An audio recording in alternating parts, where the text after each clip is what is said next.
Good morning. Hey, Shannon, we can get started. Good morning. Good morning, Madam Chair. Shannon Leonard, standing in for Secretary Elizabeth Kukla today. The Cleveland Board of Zoning Appeals, the meeting today is June 27th, 2022.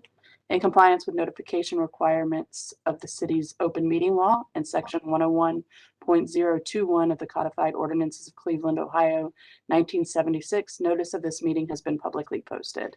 All boards and commissions under the purview of the City Planning Department conducts its meetings according to Robert's Rules of Order. Actions during the meeting will be taken by voice vote. Absentations from any vote due to a conflict of interest should be stated for the record prior to the taking of any vote. In order to ensure that everyone participating in the meeting have the opportunity to be heard, we ask that you use the raise the hand feature before asking a question or making a comment. The raise the hand feature can be found in the participants panel on the desktop and mobile version and activated by clicking the hand icon.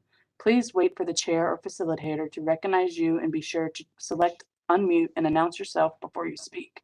When finished speaking, please lower your hand by clicking on the raise hand icon and mute your microphone. We will also be utilizing the chat feature to communicate with participants. The chat feature can be activated by clicking the chat button located on the bottom of WebEx screen. Call-in users can unmute by using *6. All meeting activity is being recorded via the WebEx platform. These proceedings are also being live streamed via YouTube for public view. We have provided a link to the meeting for those who wish to speak on a particular case via our website and email. All requests to speak on a particular matter have been considered. We have also received emails from those who have provided written comment on a particular matter. Now, take the roll. Good morning. Yes, please. Madam Chair Kelly Britt. Here. Miss Alana Faith. Present. Mrs. Merlene Barnes. Here. Good morning. Good morning. Miss Nina Holzer. Present.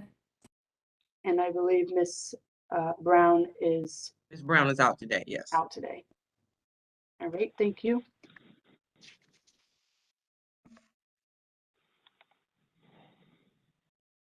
Okay. Postponements? Yep, calendar number 22103 has been postponed to August 8th.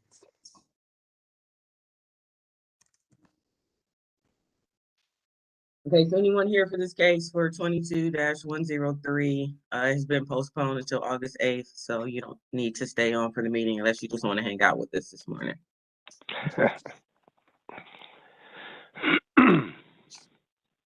Okay, is that the only postponement, Shannon? Yep, that's the only one I have information for. Okay. Do we have any council people, Maurice? We have Mr. I don't Casey. see. Oh, do we? Mr. Who? Oh yeah, there he Councilman is. Casey. Yeah. Oh my gosh, I missed that one. Well, I didn't mean to interrupt, Maurice, but I had spotted him. So. All right, Madam Chair, shall we proceed with that case? Yes, please. All right. As a courtesy to any council people, when they are present, we move their cases to the top of the agenda in the order in which they arrive. So today we have Councilman Casey with us. So we'll proceed with calendar number 22-104. This is at 15009 Puritas Avenue. ASOM LLC owner proposes to add an addition to a legal, non-conforming existing motor vehicle service station and retail store, including addition to drive-through window in a G2 local retail business district. The owner appeals for relief from the strict application of the Cleveland Codified Ordinances as stated in the agenda and the public record. Of note is number 4, which states that review and approval of the Cleveland Planning Commission Department is required. And with that, who is doing the oath today? I guess, yeah. All right. All right, all those present for this case, calendar number 22-104, I will ask that you raise your right hand. I'm going to read the oath. Following the oath, you will respond with I do, your name, and your address, one at a time, please, for the recorder. All right, so raising your hand, do you swear or affirm that the testimony you are about to give is the whole truth and nothing but the truth? I do. State your name and your address, Sorry, please. Councilman Casey, 601 Lakeside. Thank you. I do. Melissa Miller, Bel Air Puritas Development Corporation, 14703 Puritas Avenue. Thank you. Next. Do we have anyone representing the appellant?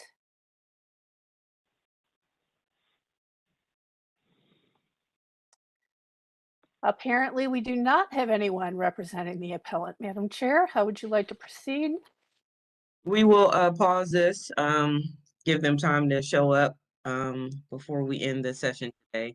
So All we'll right. pause and just go to Top of the agenda?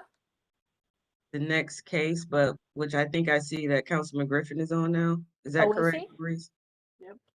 Yes, I do see the councilman.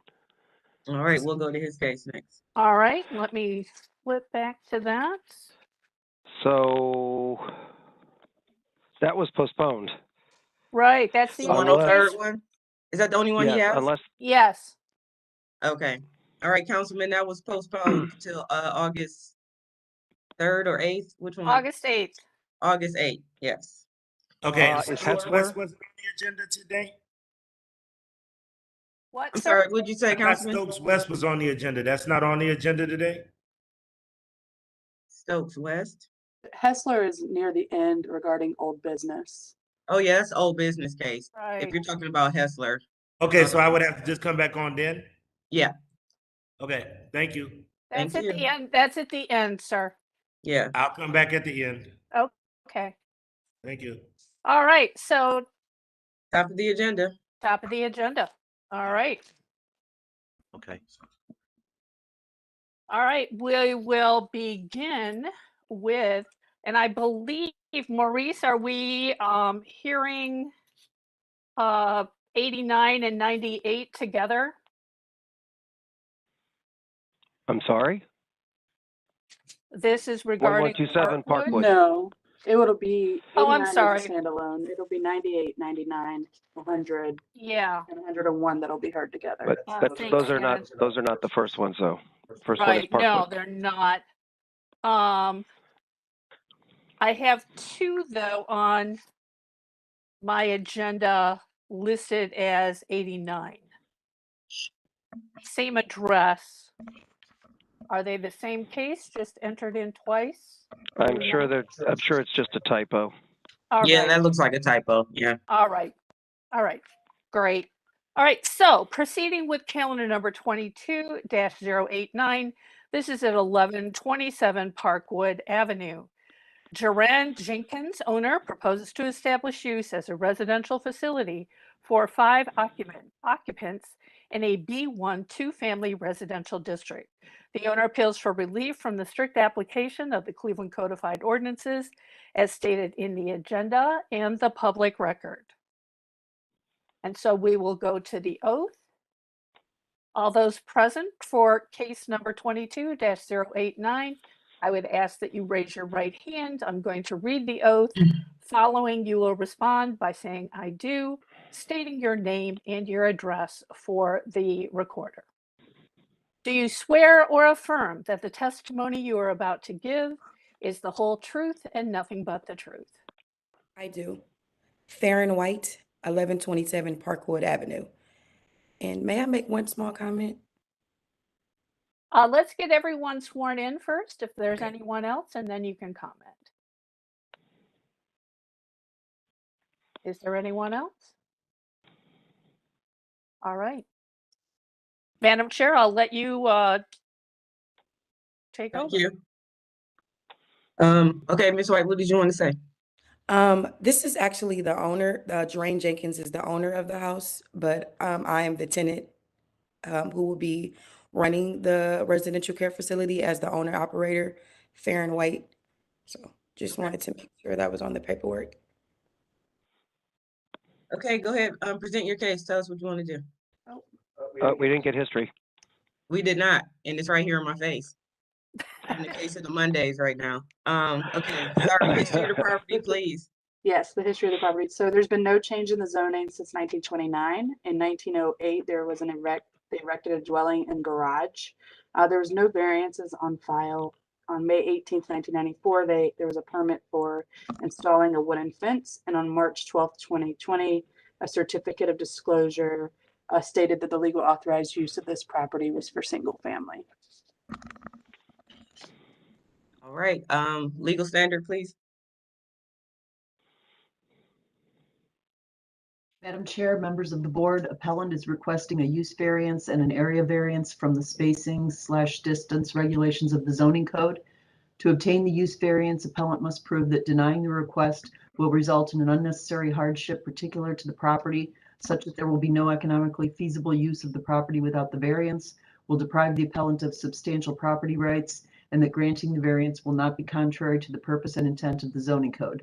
To obtain the area variance, appellant must prove that denying the request will create a practical difficulty not generally shared by other land or buildings in the same district, will deprive the appellant of substantial property rights, and that granting the variances will not be contrary to the purpose and intent of the zoning code.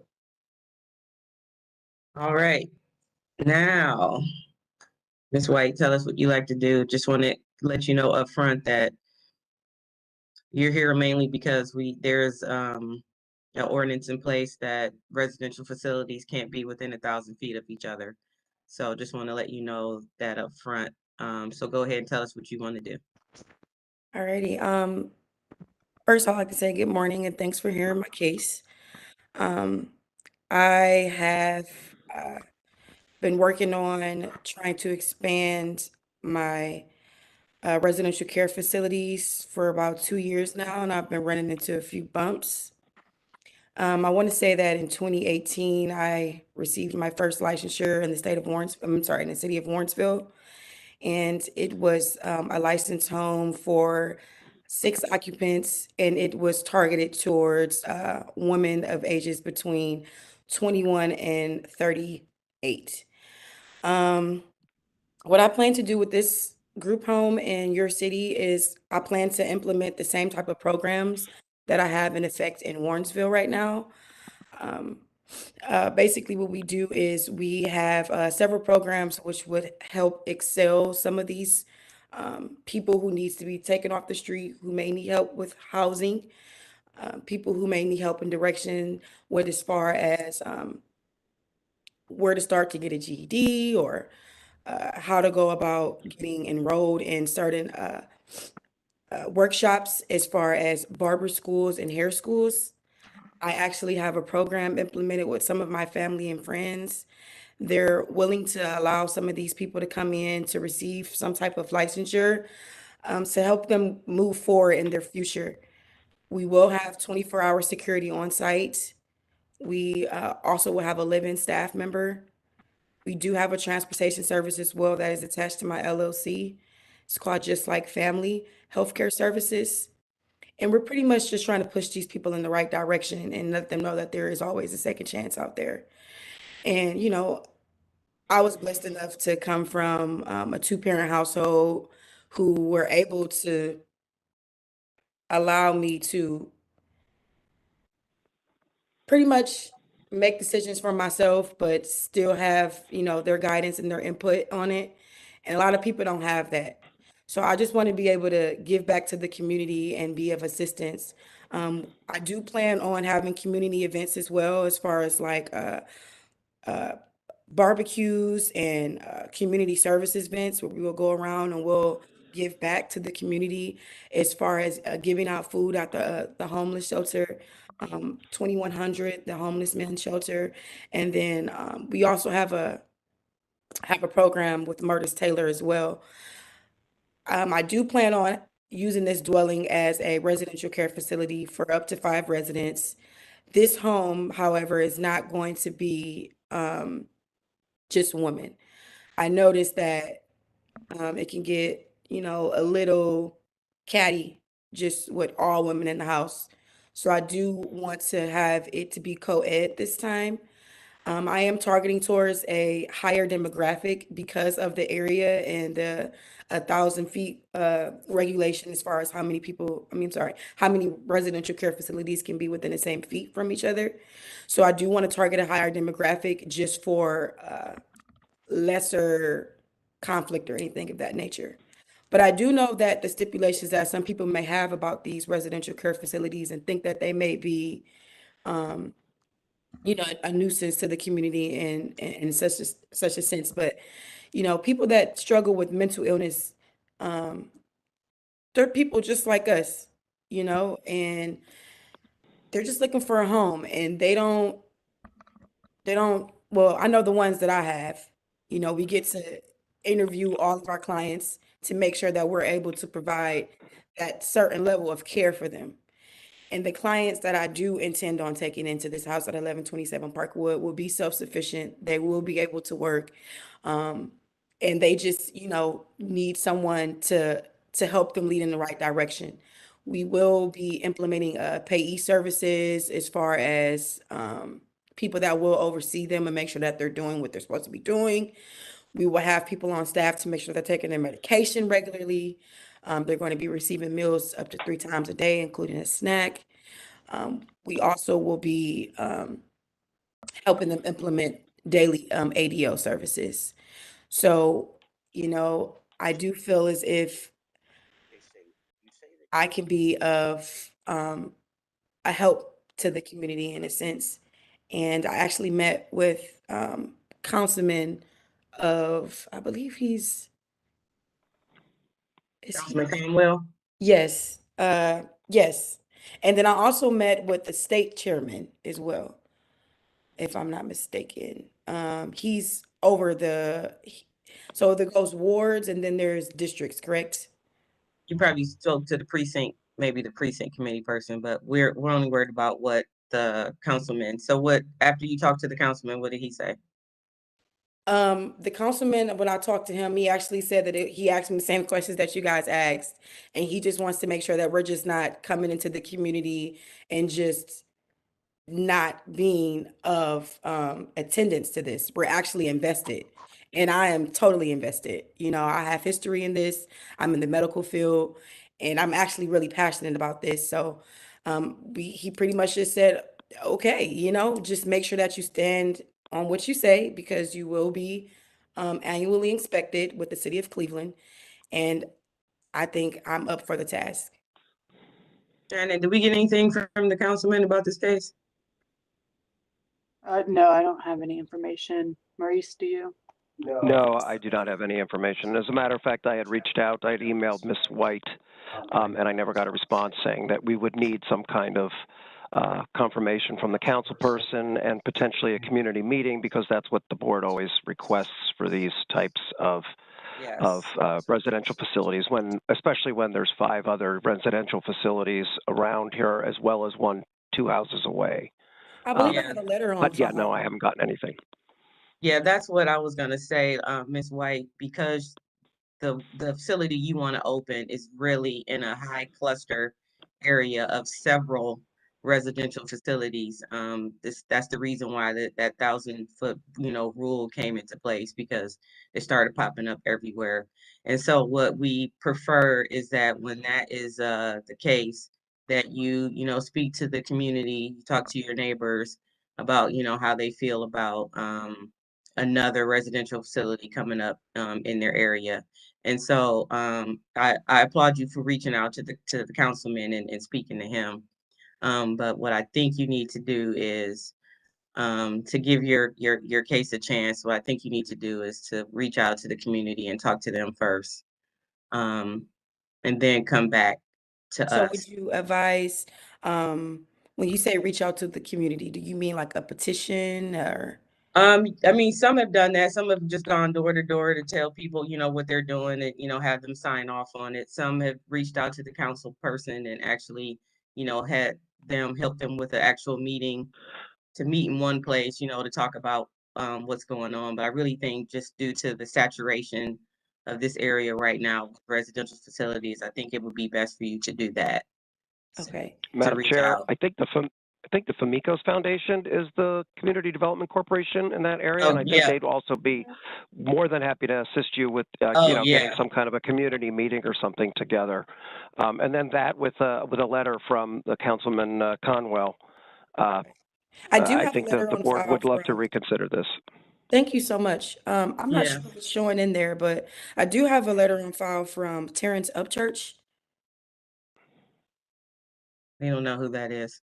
He's the House District of 10. Yeah, no, I mean, that'll help with your submission, but we're looking for the local folks. Okay. Um, And you said, what was the name of that Miko church? it's Famicos Foundation. They're, Famicos, yeah, Famicos. It's like abbreviation.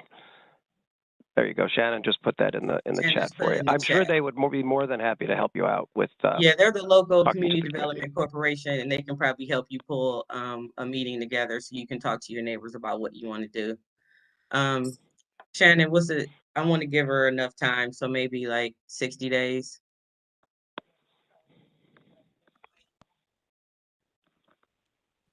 That's fine. Shannon, I think you're muted.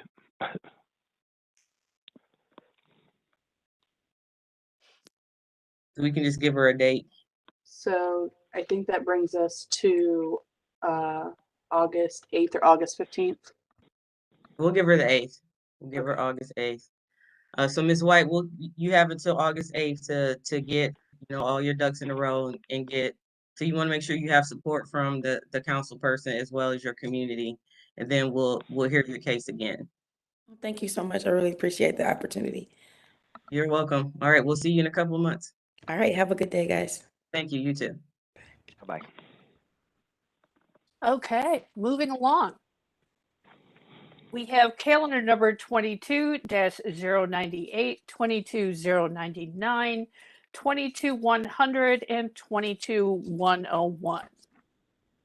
This is what we call the BZA bundle. So this is at 1429 East 47th Street, 1431 East 47th, 1433 East 47th, and 1437 East 47th. And this is Res Holdings LLC proposes to install a 30 linear feet of 4 foot high chain link fence and 30 linear feet of 6 foot high chain link fence in a B1 multifamily residential district. The owner appeals for relief from the strict application of the Cleveland Codified Ordinances as stated in the agenda and the public record. These all are with regard to chain link fence of various distances. Most are 30 feet on the 6 foot high. They vary on the 4 foot high. So we're discussing fencing.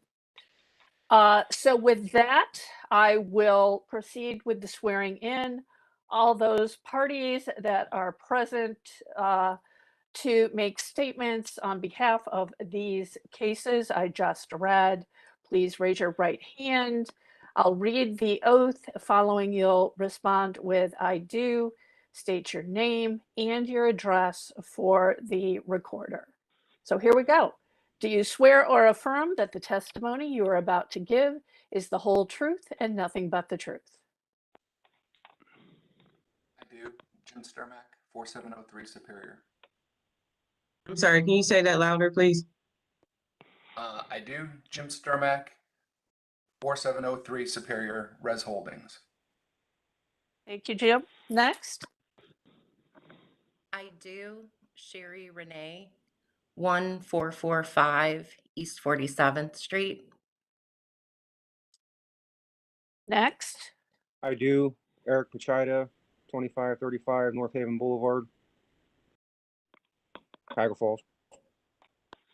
Thank you, Eric. Next.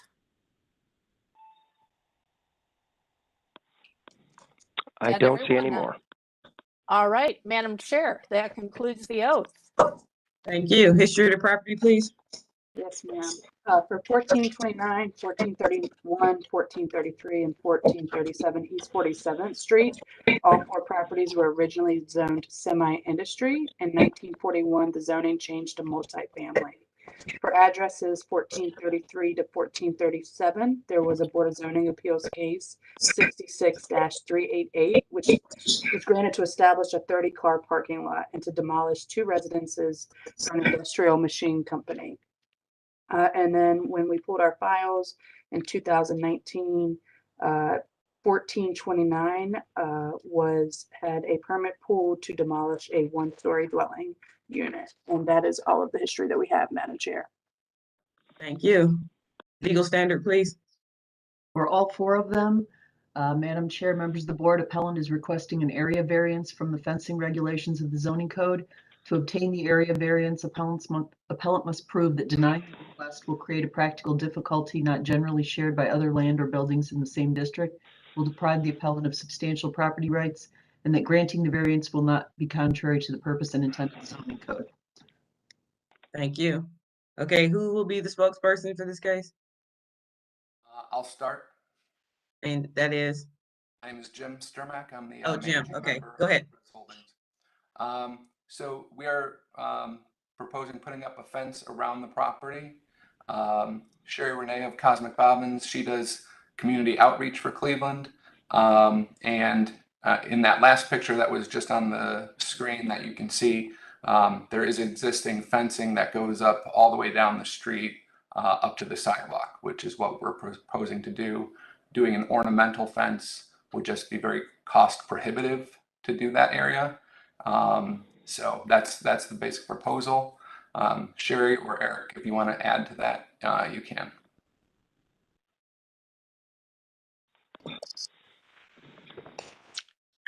I can jump in. Hello, my name is Sherry Renee. I run a social enterprise called Cosmic Bobbins and a nonprofit workforce program called Cleveland Sews. And we've been renovating the adjacent facility for our sewing programming, which has also evolved into doing garden programming. We work with low-income seniors as well as youth for the sewing as well as the gardening. We partner with organizations like University Settlement that actually bring the seniors on a bus to our facility. And we actually use the front property. We set up tents and tables right there in that front space. So we do a luncheon there, and then, build fellowship and camaraderie and combat social isolation. And so that front property is very important because the seniors have limited mobility, and the bus is able to pull up, and we're able to have those tables close to the sidewalk area. On Friday, there also was a community cleanup hosted by Cleveland Housing Network in launch of a development that's going across the street for transitional youth. And they actually built us 4 waist-high raised beds for our seniors to be able to access to actually be able to participate in the planting and the gardening. And so on this picture, you'll see kind of where the tables are normally close to the edge of the sidewalk. The new raised beds are right adjacent to that. So having a fence and losing that property would really be detrimental to our programming, allowing the seniors access to that area. We also recently had a neighbor move in who has a pit bull, and they let the pit bull run on the property unleashed, despite that I've told them multiple times that our participants in our programming are scared of dogs and are not comfortable with the dog. Even on Friday, we had a couple young girls that was a part of the CHN program that were, visibly scared and wanted to move away as he was, letting the dog on the property. So This fence is very important to the security and safety of those that we serve through our work, as well as having the location where it is, and like I say, to lose 10 feet on that front property would really be limiting, and could possibly be very difficult for the seniors to access other areas where the ground is more uneven. Thank you. Eric, do you have anything to add to that? The only thing I would say is, I mean, all the codes that the city is requiring other than the ornamental will be followed. They're having us drop down the 4 foot at the front of the house. That's the only, I mean, everything will be followed as far as that goes.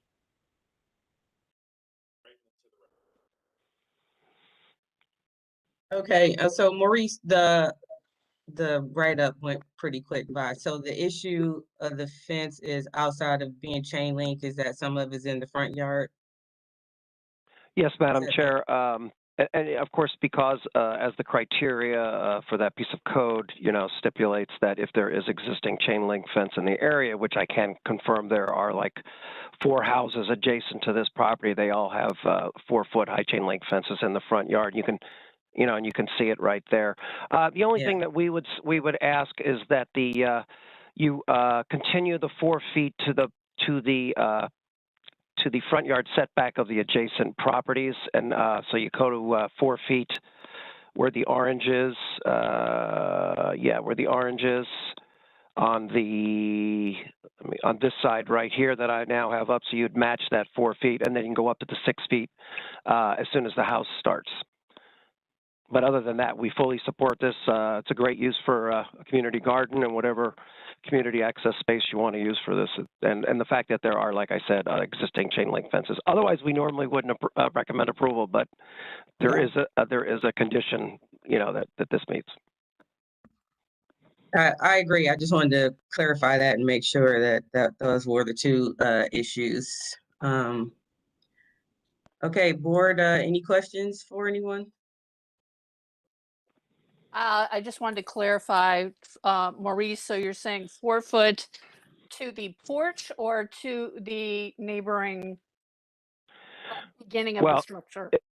It should be the beginning of the structure. That's the traditional front yard setback. The porch is an exclusion, so it should go to the building. Okay. And it'll make the fence cheaper. Right. Okay, so once we get to the structure, then they can go to the 6 foot for the both side yards and the back. Yep. Okay. Yeah, and they could do that on the other side as well. I see they only have 4 foot, but if you want to jump to 6 foot after that concrete pad, you're more than welcome to do that too. That's fine. Okay, so they can go 6 foot to the other side. Okay. That's totally optional, whatever you choose. No, we'll probably just leave it the way it is. Okay. Okay. All right. Do any of my colleagues have anything else to say? No? Okay. Just one point with regard to the dog. In the state of Ohio, all dogs are required to be licensed. So if that dog doesn't have a license on a collar that's visible, then it could be considered a stray, and animal control could be called. I do not want to get into a breed-specific issue because owners are required to be in control of their animals. It's not the dog, it's the owner. So that's just my editorial comment on that. I know you want to keep your folks safe, and the dog needs to be kept in control, but it's not a breed-specific issue. So that's that. I'll proceed with a motion. We have support from city planning on this. This is certainly a project that will be advantageous to the neighborhood. I think it's going to be an asset with all of the other development that's going on in the neighborhood. We are going to make it conditional so that the 4 foot, we typically, I'll just say this too, we typically don't approve of chain link fences in front yards, and we don't really even like them in the backyards, but There is a precedent in this neighborhood. So we're going to allow a 4-foot chain link fence in the front. And as was stated, this is going to be a condition.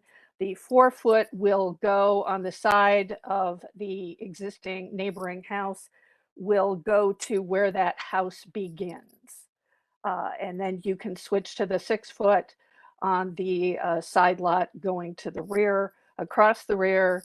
And then again, you can go 6-foot all the way up to that existing concrete pad on the other side.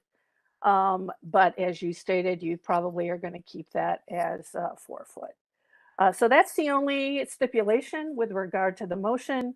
Is there anything else, Madam Chair, you'd like to add, or can we go to a vote? Move forward. All right. So that's the motion.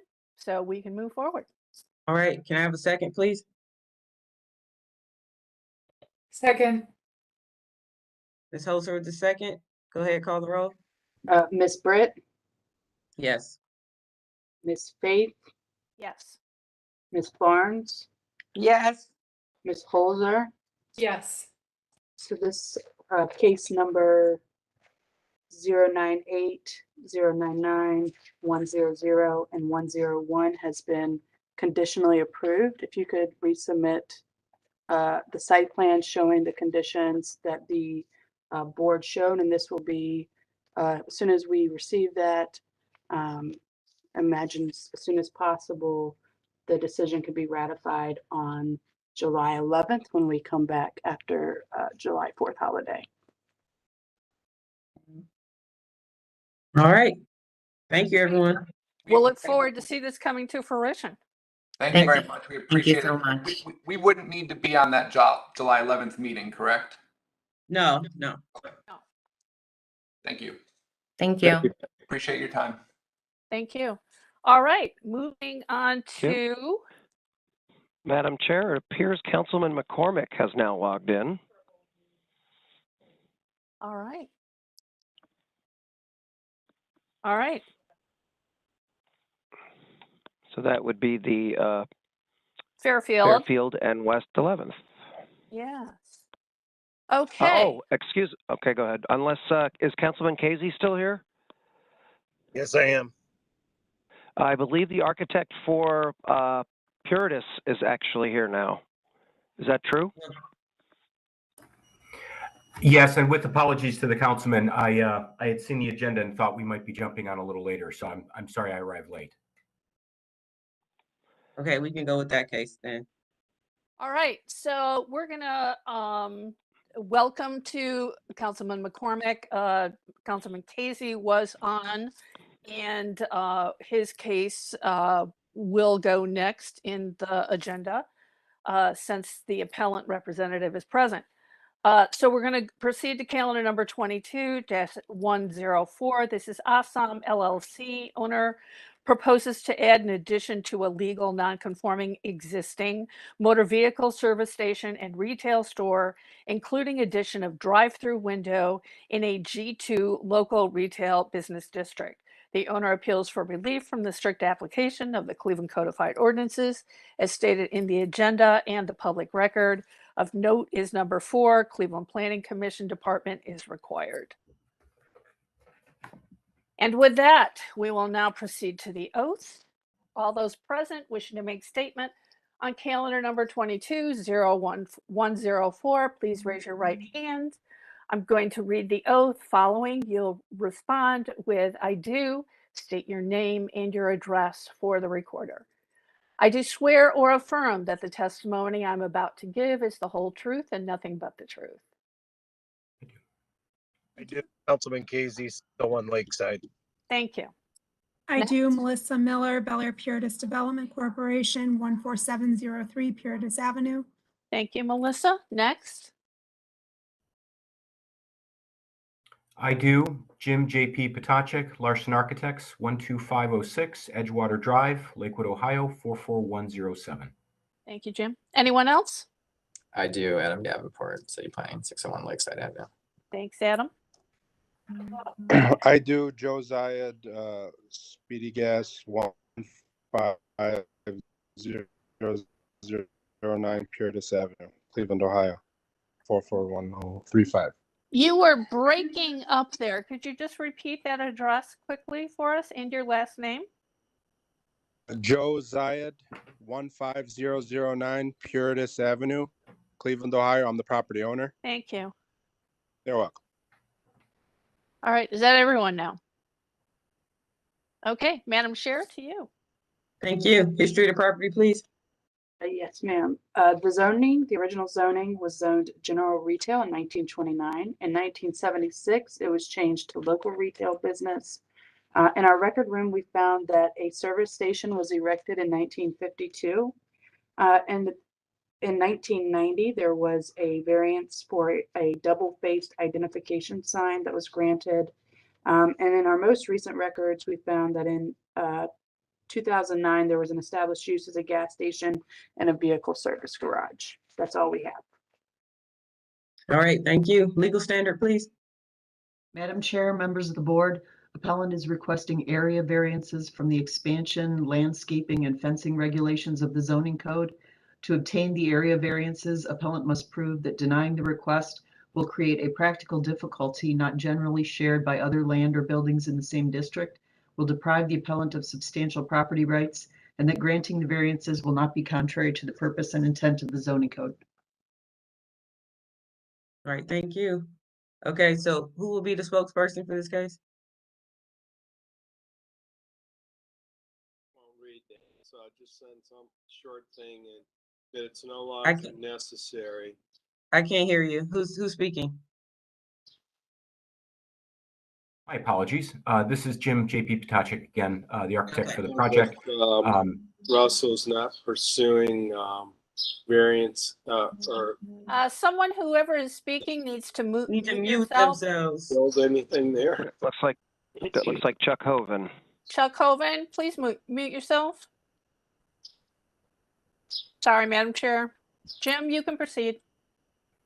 So Please mute him just at the for, outset, yeah. the intent of the project is that there's a proposed renovation to what is otherwise kind of a somewhat tired condition.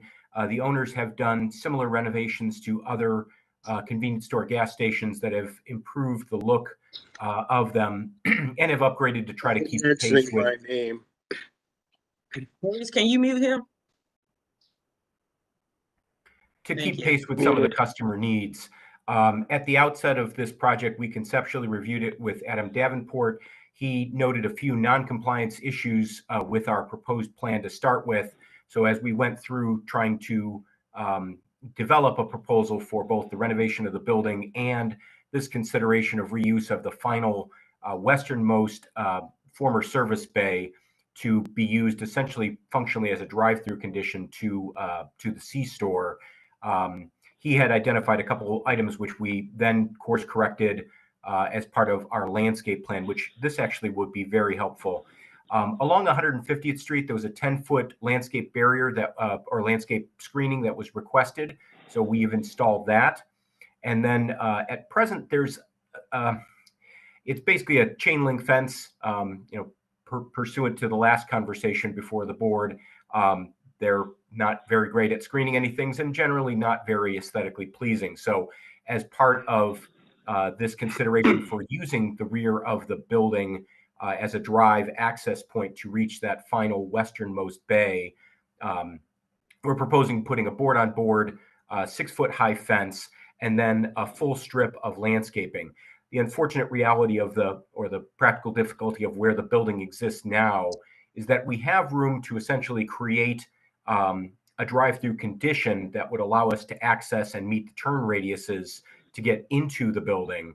But what it doesn't permit us really to do is meet the full requirements of the setback condition for the heavy landscape screening for a drive-through. But we are visually screening it with a 6-foot high fence, and we are putting a strip of landscaping 4 foot wide across that entire area to meet the otherwise zoning requirements for the intensity and frequency of shrubs and trees along that condition. So that's the setup for what we're doing as part and parcel of the renovation of the building. We are also adding some more amenities to the back, which is in pink noted for the proposed addition. And at present, the area that's kind of slightly in a peachy orange color, that's sort of an it needs to be rebuilt. It's the trash enclosure location, so we're going to put a masonry and wood fence to better screen that condition and basically capture that visually from the street for 150th. And then in the space to the west, we're adding some additional storage that was displaced by the use of what this last bay was, which functionally has been storage for the store.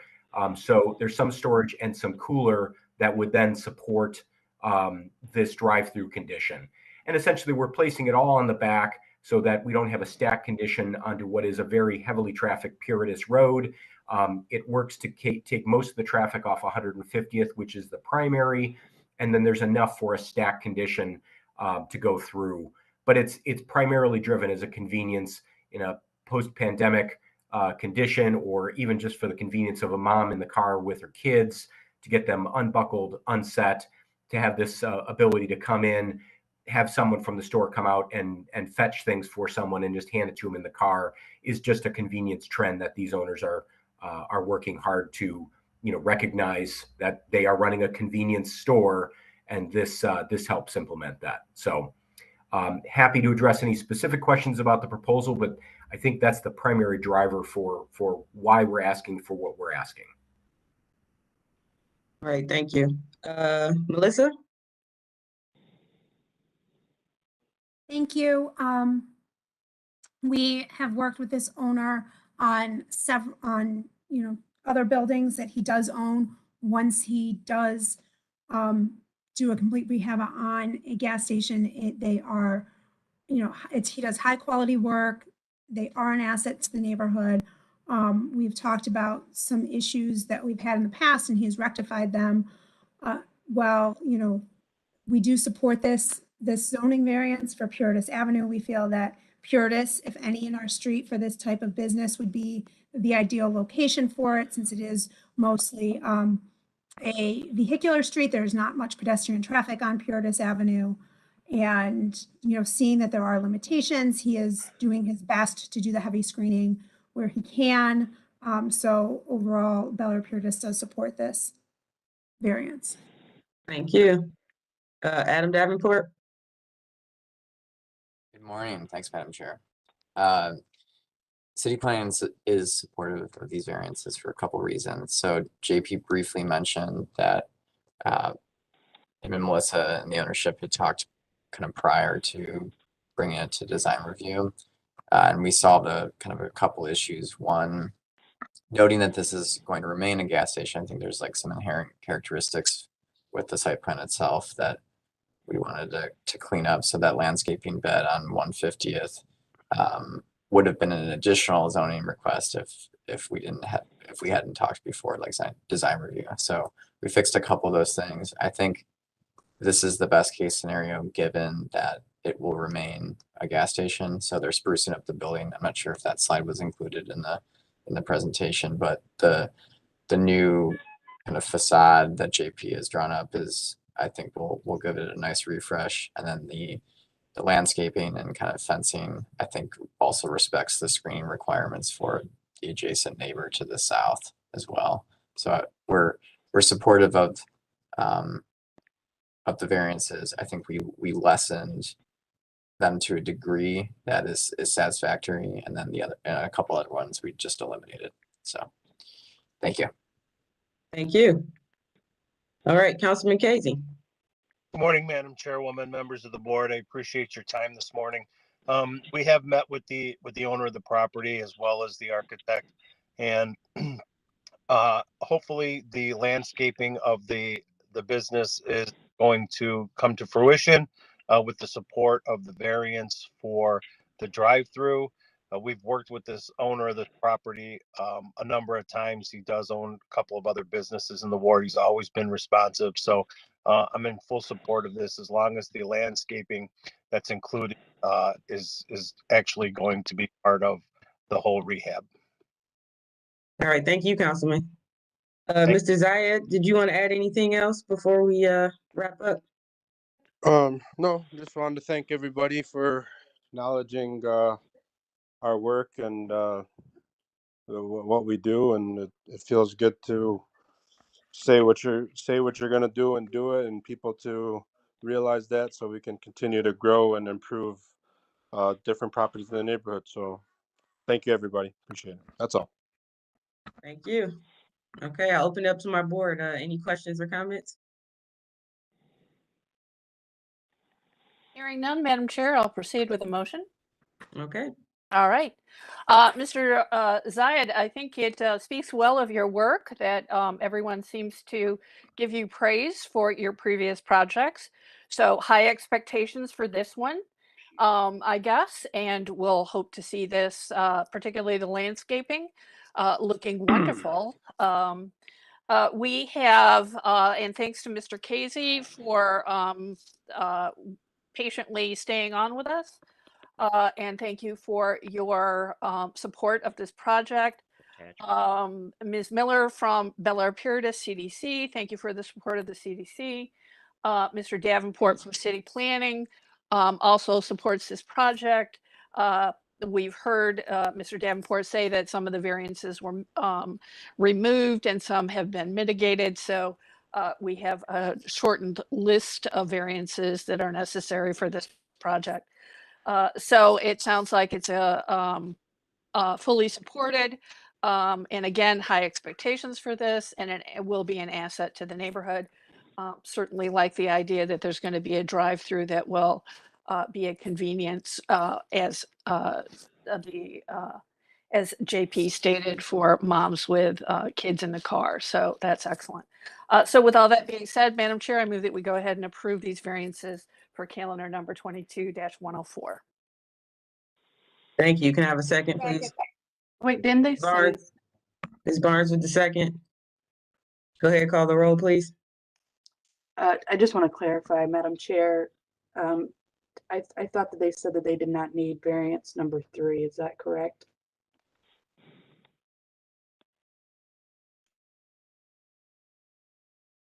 I believe they were going to add a solid board-on-board 6-foot fence along the property line adjacent. He to the did residence. testify to that, yes. Yes. Okay. Yes, he did. And then can we, and they said they would have 8-foot landscape transition instead of a 10-foot. Is that what the applicant stated? I believe that's correct too. Yes. Do you want to add that to your motion, Ms. Faith?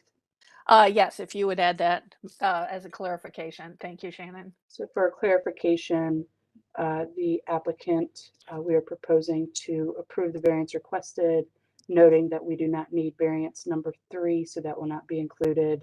And that for variance number 2, the applicant is stating that they will add an 8-foot landscape transition strip, providing year-round opacity in number 2.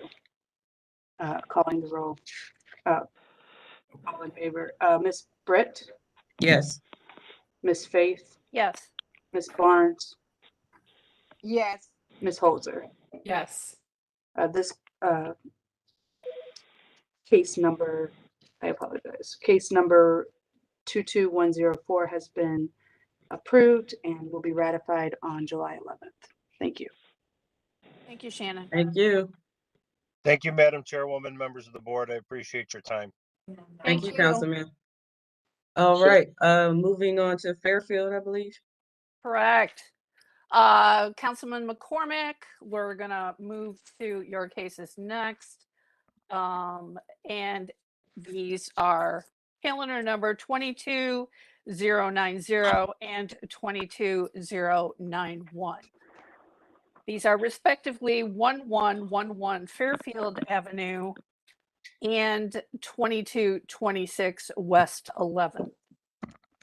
I'll read 090 first. This is 1209 Fairfield LLC. Owner proposes to erect a 4-story 100-unit apartment building with 5,000 square feet of ground floor retail space in a G2 multifamily residential district and an urban form overlay district. The owner appeals for relief from the strict application of the Cleveland Codified Ordinances as stated in the agenda and the public record, of which there is 2, and numbers 2 stating that City Planning commission department is Why we required. should start. Calendar number 22091. See us or not. Mr. Loeb, please mute yourself. Thank you. Calendar number 22091. Mr. Loeb, please mute yourself. Someone else That now. was a Joseph Rydell. Okay. If you're not being asked to speak, please mute your microphones. Thank you. Thank you, Maurice. Calendar number 220191. Eleni Mavis Tuleta, owner, and 1209 Fairfield LLC, prospective purchaser, proposed to construct and establish use as a parking lot in a B1 multifamily residential district. The owner appeals for relief from the strict application of the Cleveland Codified Ordinances as stated in the agenda and the public record. And with that, Madam Chair, we can move on to the oath. All those parties wishing to make statements on the calendar numbers that I just read, I'm going to ask you to raise your right hand. I'll read the oath.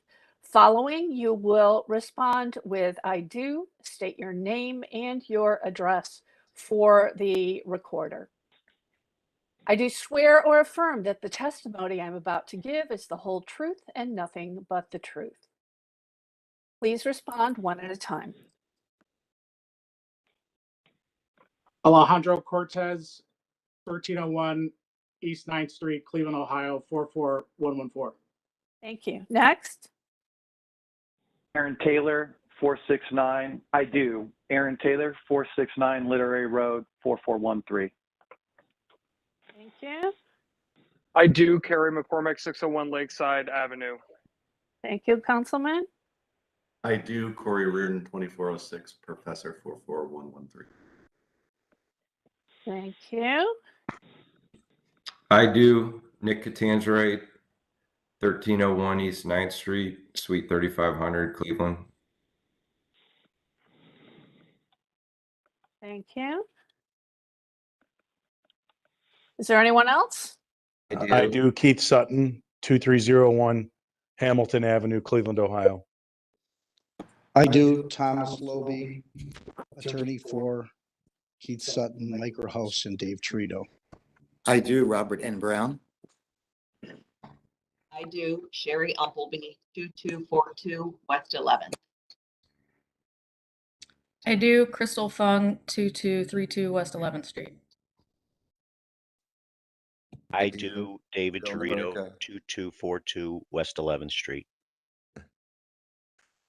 I do. Bill Naburka, 524 East Burnside, Portland, Oregon, 97215.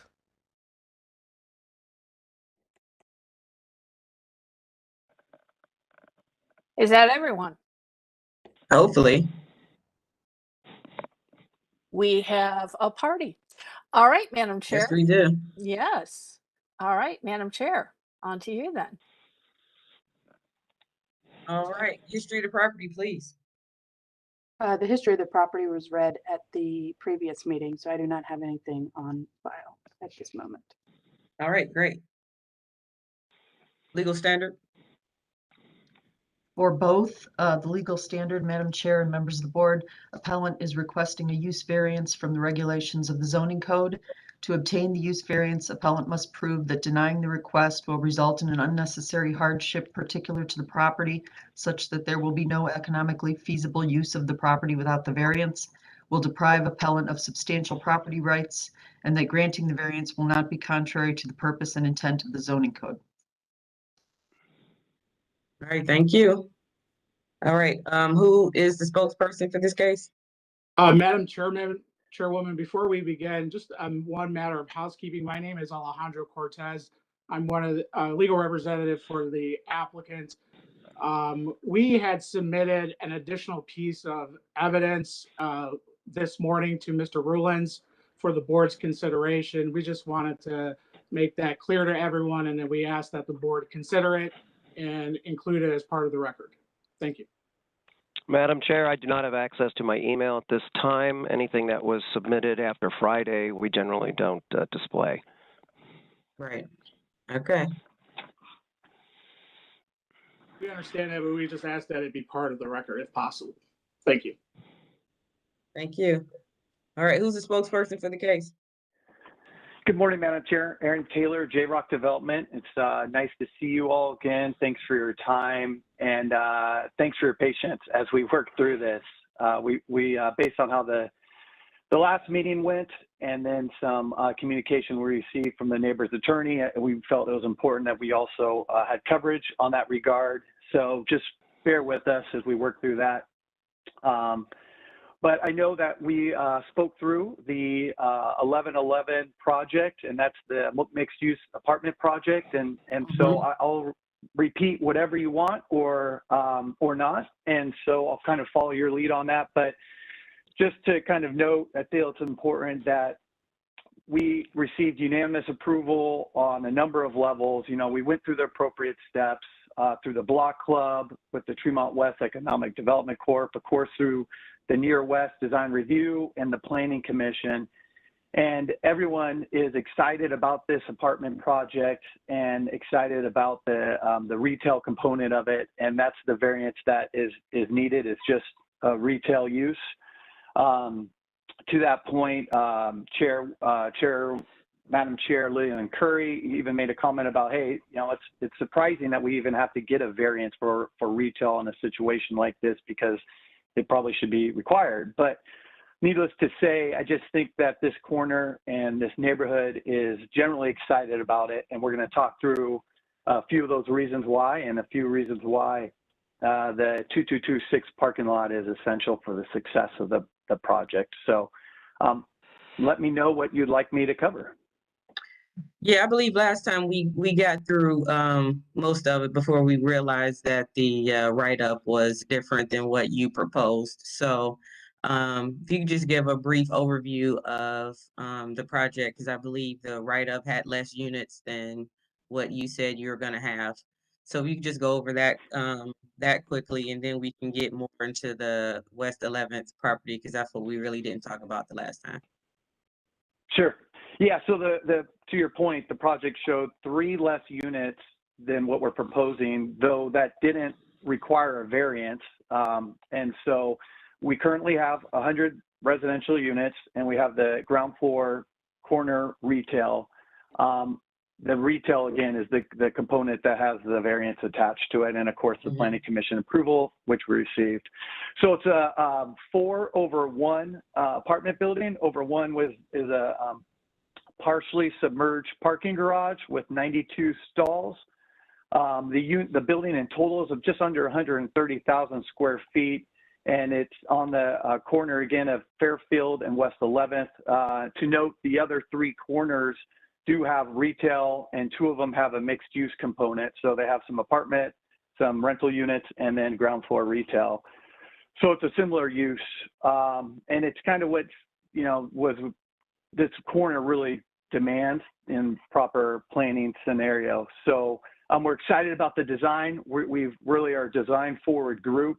We're using natural materials to soften the size of it. We've integrated the building so that, you know, it's not standing out amongst the others, and it's kind of, you know, there's other larger, taller apartment buildings in Tremont, so this doesn't reach those heights.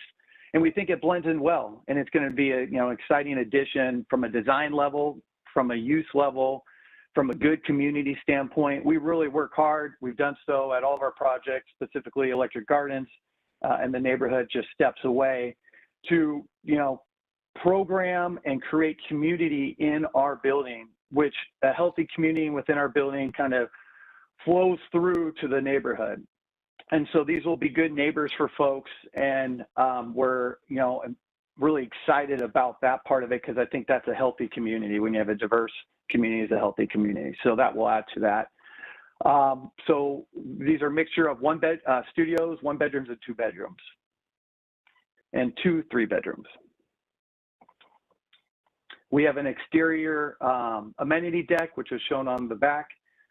We have a roof level amenity deck. And then of course we have the retail component on the hard corner, like we talked about.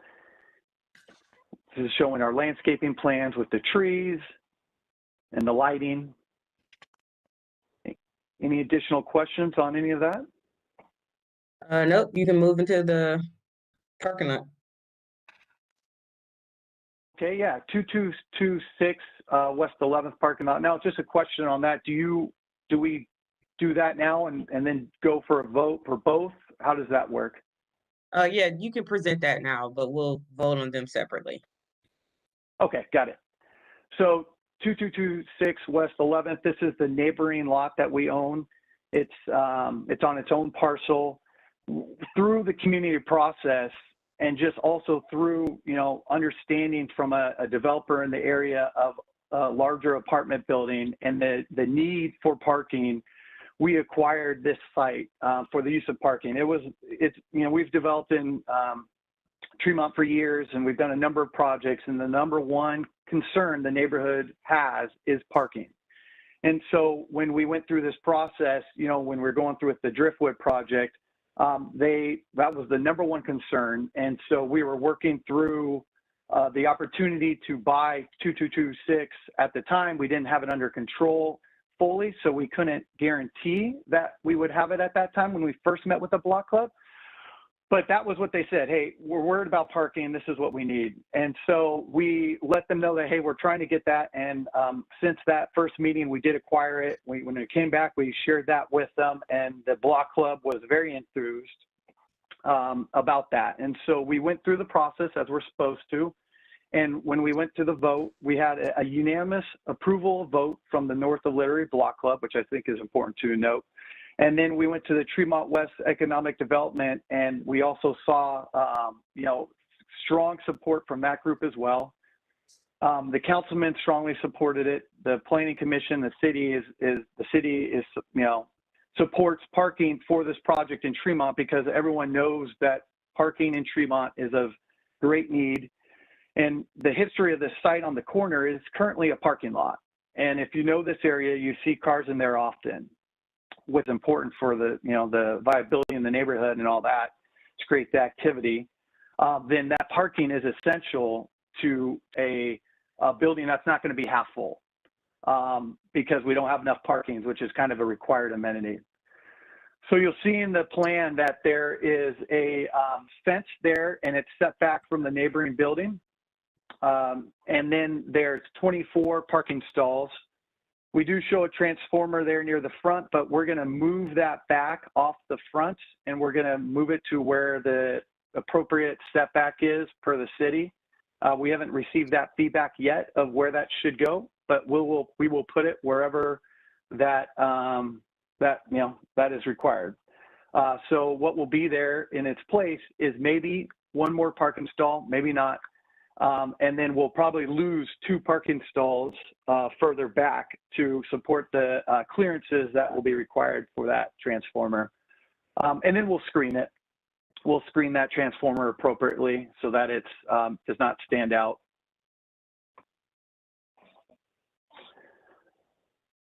The sight line, as you can see, is shaded in grade, and there's no, concern with the sight line safety.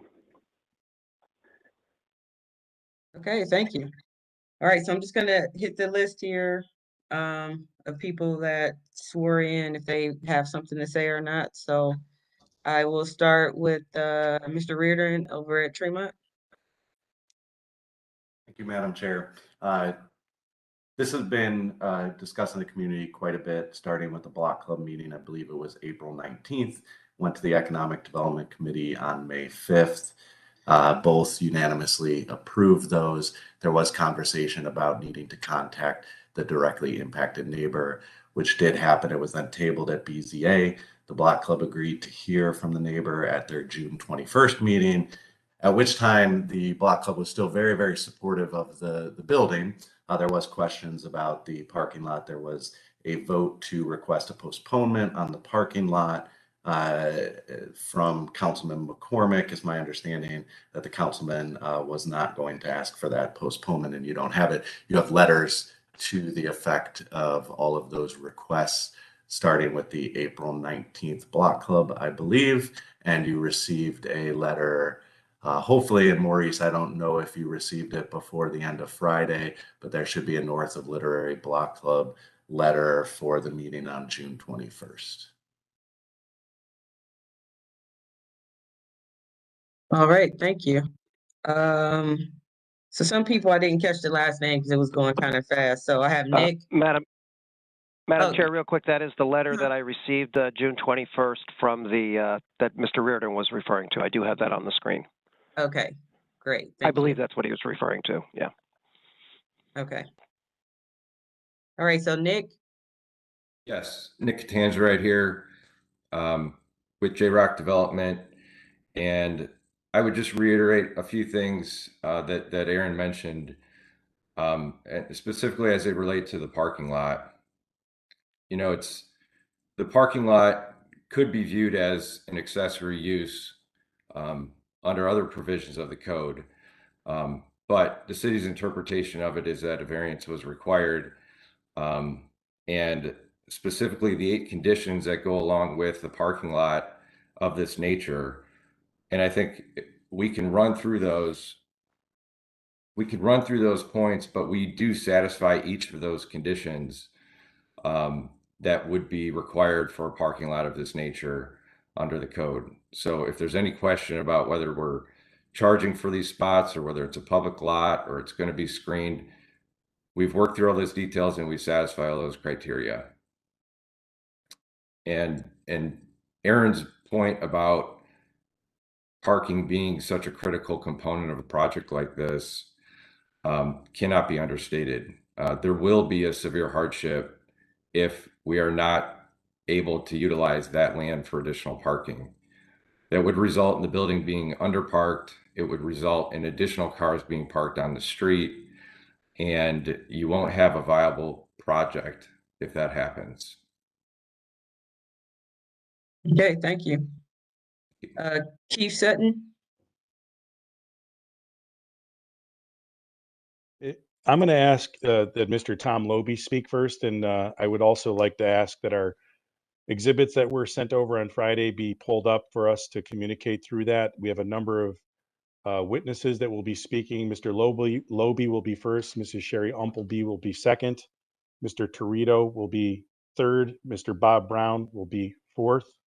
And then I will be speaking, and then Tom will be concluding the presentation that we're providing. What are these witnesses speaking about? The entire 0091 and 090, both projects. Okay, yeah, but can you give me what they're actually going to specifically be talking about? Why are you? If you see the exhibits on the screen right now, there's an index of 2 pages there. You'll be seeing everything that we'll be discussing. Okay. May I transfer, Madam Chair, may I transfer over to Mr. Tom Loby now? Mr. Loby, you may speak. Madam Chair, my name is Thomas Loby. I am the attorney for Micro House Cleveland LLC and its primary members, Dave Torito and Keith Sutton, who own and constructed the real estate with the mailing address of 2232 West 11, 2236 West 11, and 2240 West 11. For simplicity's sake, I would ask that you be presented and shown exhibits 12 and 13 so you fully understand the proximity of my clients to the premises in question. Okay, the yellow on top, the top yellow line is in fact the 1924 easement. You can see 2226, which is the house that is to be raised primarily for this parking lot. My clients have a significant and personal interest in this case. There's many factual and legal arguments could be made, but at the outset, I want you to know that at this time we are formally objecting to everything on 090 for the use as commercial, and also to change 091 from a single family residential issue to a parking lot. But we also want you to understand that we understand and appreciate the value of this development, this whole Driftwood development. It is a very good development. It could be good for the city, and it could be good for even the adjoining neighbors, including my clients. We are simply objecting to the number of parking lots and the ingress egress over a 1924 easement, which you will see that we have also identified that in our exhibit list. We have also presented, and you will hear more testimony specifically from Dave Torito, that if the parking lot is reconstructed as Exhibit 31 and 32, if that could be please put on the screen. Our exhibits 31 and 32, please. Sure, one second. Thank you. Right, there you go. And just for the board's consideration, please note that we have submitted this to the developers previous to this. This is exactly what we would need and want as the adjoining property owners, okay? There is a 1924 easement that comes into play that has issues beyond what this board may and can do. The developer wants a multiple use for a very large project. We understand that. 100 residences, 5,000 square feet.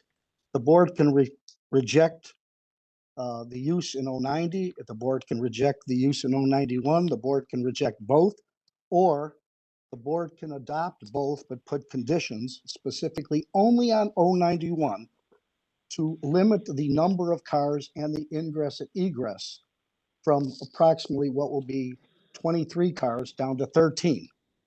If that does happen, and we have the testimony that will be forthcoming with the introduction of our exhibits, my clients will withdraw their objection in total, would even support this project. And the board has this power. We have set forth the law in this particular area, and I would ask that you look at the propositions of law that I have set forth for you. And if you look at exhibits number 54, there are 10 propositions of law. If you'd please put that on there. Thank you. There's 10 main propositions of law. Please note that I have forwarded these matters about 10 days ago to your legal counsel, Ms. Cornelli, who, if she disagrees with me, she told me she would jump in. Okay? The legal standard for granting any use variance in Ohio is set forth in propositions of law 1 through 10. And some of the main issues, and I'll ask you to read them, and I don't want to overbore you, but like a jury instruction, you can only have a hardship that is unique to the conditions peculiar to the land and not merely to the individual property owner, or in this case, the developer. The person who has created the hardship cannot apply for a variance based upon that hardship. Okay? Therefore, as these principles suggest, if there is a self-created undue hardship, the board should not grant a variance. Proposition of law 2. The burden to prove the 3 conditions set forth in Cleveland Codified Ordinances 32903B is on the party seeking the Okay, variance. Mr. Loby, you're not going to Yes. read through all 10 of these case laws, are you? No, as long as I am. We have this for the record. We got it beforehand. So can you just do a summary of what you're trying to say here? Yes, I will. Number one is that the use variance is higher than a area variance. And oh, by the way, you must find all 3 factors that are set forth in 32903 titled variance powers. And what you're going to see here is that the property in question has no unique features whatsoever. There will be facts on that. So I ask you to read exhibit number 1, if you could put that on. And I will not read through the rest of them, trusting that the board will review them on their own and also get advice from Ms. Cornelli as to if any of them are wrong. Exhibit number 1, which is codified ordinance. I will respectfully say that the instruction of law that given by Ms. Cornelli is in part correct, but it is not 100% correct, and I mean that with great deference. I therefore have given you 32903, which is your Cleveland Codified Ordinances that give the specific powers B1, B2, and B3, but that the emphasis on this whole matter must be for the particular premises, specifically the physical size, shape, or other characteristics of the premises, or the adjoining with differentiated. Those are the standards of law that should be followed, and the testimony will follow that herein. You'll hear testimony from Bob Brown as an expert witness on these particular matters, who I think you all know. You'll hear from Sherry Umpley, who is the spouse of Dave Torito, who resides in one of the adjoining properties. You'll hear from Dave Trito, and you will hear from Keith Sutton and Crystal. The board must remember at the outset that even though we object fully, we really only object to 8 or 9 parking spaces and the ingress egress. That is what our objection is. We are confident in the facts, and if you apply the facts to the law and that you must hit all 3, that you will not be able to grant a variance. But please remember, you have the power, and we do not object to even 2,300 square feet or 1,400 square feet, which was stated last time, or 5,000 square feet. And you will see the enormity of this 5,000 square feet when you look at the adjoining restaurants and bars. We're not even fully against it, do not fully object. It is simply comes down to health, safety, and welfare matters that will be testified to by my clients and utilizing of the exhibits we have in front of you. With that in mind, I think we'll turn this over then to our next witness, Sherry, who is the wife of Dave Trito, who is one of the adjoining property owners. She will have a short statement. Thank you.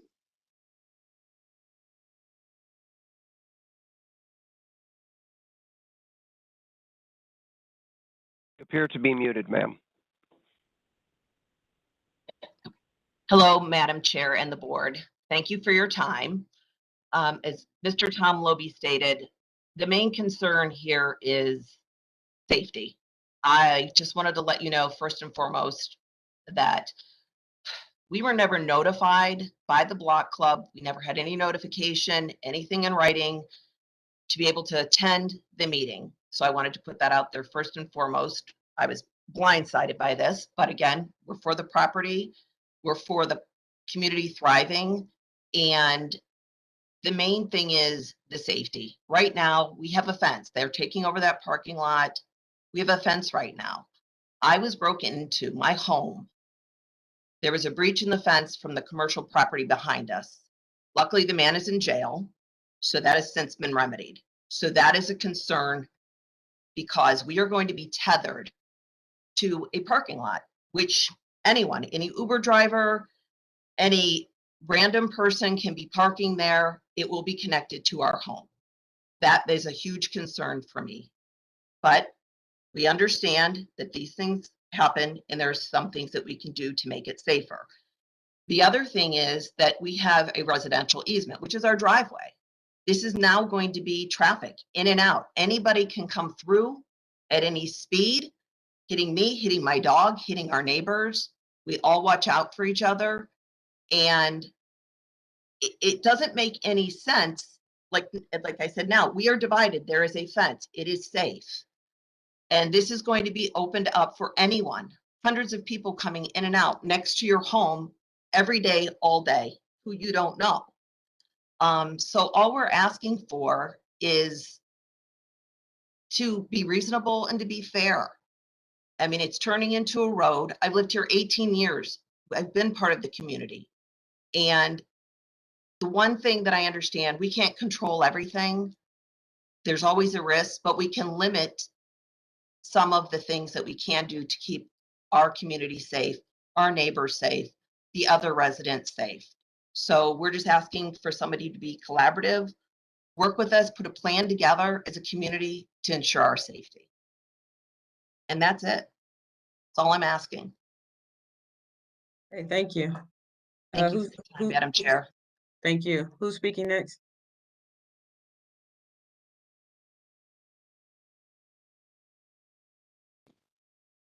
Hi, this is Bob Brown. Go ahead, Mr. Brown. Can you hear me? Good, great. I'd just like to make 3 points. One, just to reiterate that this is a single project with the building and the parking. The 1209 Fairfield LLC owns 8 parcels. The BZA application states that the parking will serve the mixed-use building. So, even though these are 2 separate properties and 2 separate items on your agenda, it is in effect one project and has to be considered that way. Second point is that the code says that if a parking lot is permitted through variance in a residential district, it has to be landscaped and screened from adjacent residential properties for a variance to be granted to allow that parking lot in a multifamily residential district. That's not the case here. This parking is right up against the houses in the adjacent houses in the residential district. Number three, and we've been through this a bit already, the project clearly does not meet the criteria for the use variance as actually stated by your attorney and as Ms. Cornelli. The use variance in the code in 32903D3 says that the board may permit the variance if necessary to secure an appropriate development of the property. Well, the property is fully developable without the variance. There are other properties in the area that have been developed with housing, with multifamily housing, without a use variance.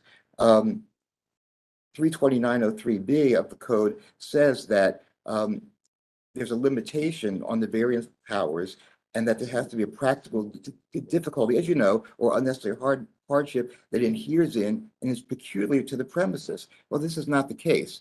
This is a flat, rectangular piece of property, has no special characteristics, it's differentiated from other properties. I'm certainly open to questions, but that's my statement as of this point in the hearing. Thank you. Thank you, Mr. Brown. Who's You're speaking welcome. next?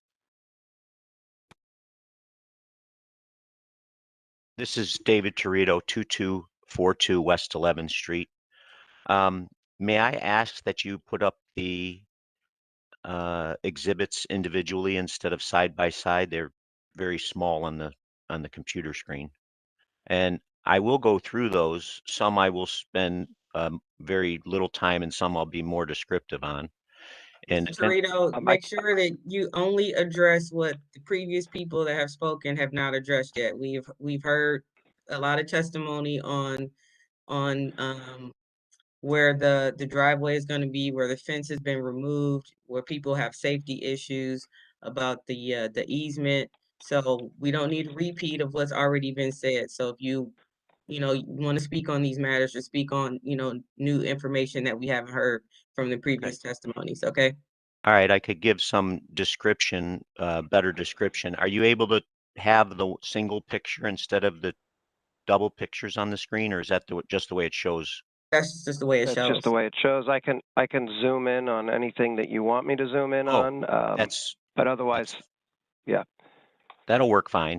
So if you go to Exhibit 12, and I want to say that's an overview of the entire site. And if you notice, there's commercial parking behind. It's in that blacktop area, and you'll see a tree at the bottom of on the blacktop area at the bottom of the screen. That is where that gentleman parked. That's where there was a breach in the fence. Now we have simple separation from this commercial parking lot with just a chain link fence. It works perfectly. When there is a access point, it doesn't work. That is why this is that important. And I want to also show this picture shows how all of the residents are really tied together. When you look at the ZR1 photo from J-Rock, it's just that. It's just the parking and shows the easement. It doesn't show how the driveways are connected. It doesn't show how the fire lane cuts between houses. It doesn't show how that it's at the fire lane and that it's not at the private drive. So if you look, you got 1, 2, 3, 4, 5 other homes that are affected by this easement. And that's something we have to remember. If you go to 13, Exhibit 13, that's just showing just that. It's just the easement. Because everyone has a hard time to understand how this is actually tied together. And the biggest concern is on this picture. If you go to the next one, it's a bigger picture of it. Exhibit 14. It's not bigger here, but I can, like you said, there you go. See that green circle where it says the entrance door? That is directly on the easement. That's where the homeowner comes walking out, and he's right there. It shows that on Exhibit 15, which is right next to it. That's the door, that's the view. Now, reason I bring that view up because when at the last BZA hearing, that view was blocked by J-Rock's picture by the column that I put in there, just the way it was situated. So you didn't have a real, true view of what that easement really is like. So moving on to the next one, number 14, or I'm sorry, number 16. That says a lot there because it shows a door and then an old door. When I was going through the city review for our house where Sherry and I live, they were saying we wanted to hook the garage into the back of the property. They said, well, you're not allowed to put traffic on that easement, too much traffic, because you have doorways onto it. You have people going onto it, and you don't have the right to park there and park in between the building. I said, well, everyone's parking there now. They park between the houses. They park in the rear on the grass. And they said, well, and this was by Mr. Lieutenant. Torito, who's the easement with? The easement is a 1924 easement with myself. I own the easement, and I own half of it. The other half was owned by my neighbor that is now J-Rock. So okay. So this is this is the biggest concern. This easement and where they're going to be driving is right next to this doorway. This doorway, the one doorway was eliminated for the first floor to make it safer. Then Lieutenant Volseski from who was then the fire chief says, I really don't have any jurisdiction off of the property, but I can tell you if you put a fire lane in, a designated fire lane where no one's allowed to Mr. Torito, these few of these issues are outside of the purview of the BZA. So just keep with, the easement is part of it, but the doorways and that kind of stuff is not really what we're reviewing today. So we can just stay with, what your objections are for the parking lot and or any other part of there's two variances here. One is for the retail and one is for, what's the other one, Maurice? It's another small one. So if we can just keep it, keep the comments to the variances that are being requested today. The transformer, which they've already agreed to move out of the building setback, yes. Well, yeah, I couldn't remember that one. Okay. So just keep, try to, anchor your comments towards the two variances that are before us today. All right. Well, the parking variance has everything to do with this particular driveway. And the easements and the private drives, they're all hooked together. In their ZR1 drawing, it does not show that. It just shows that there's a parking and there is an easement. They're not being truthful in how it is relevant to the rest of the residents there. It's not safe. I mean, you can see in 16 how that car takes up the entire space. Can you move to 18?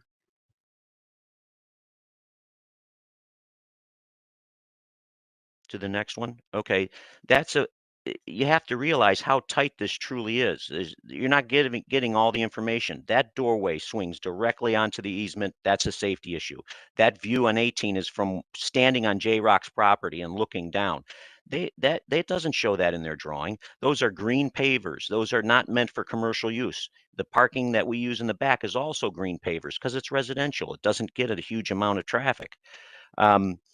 Moving forward to 19, and I'm trying to move as quickly as I can. Yes, because believe we have an agenda. Other people have cases, so I understand you all want to get your point across, but let's be, respectful of other people that have cases here today. So, like I said, if you can just keep your comments to the two variances that we'll be addressing today as the zoning board.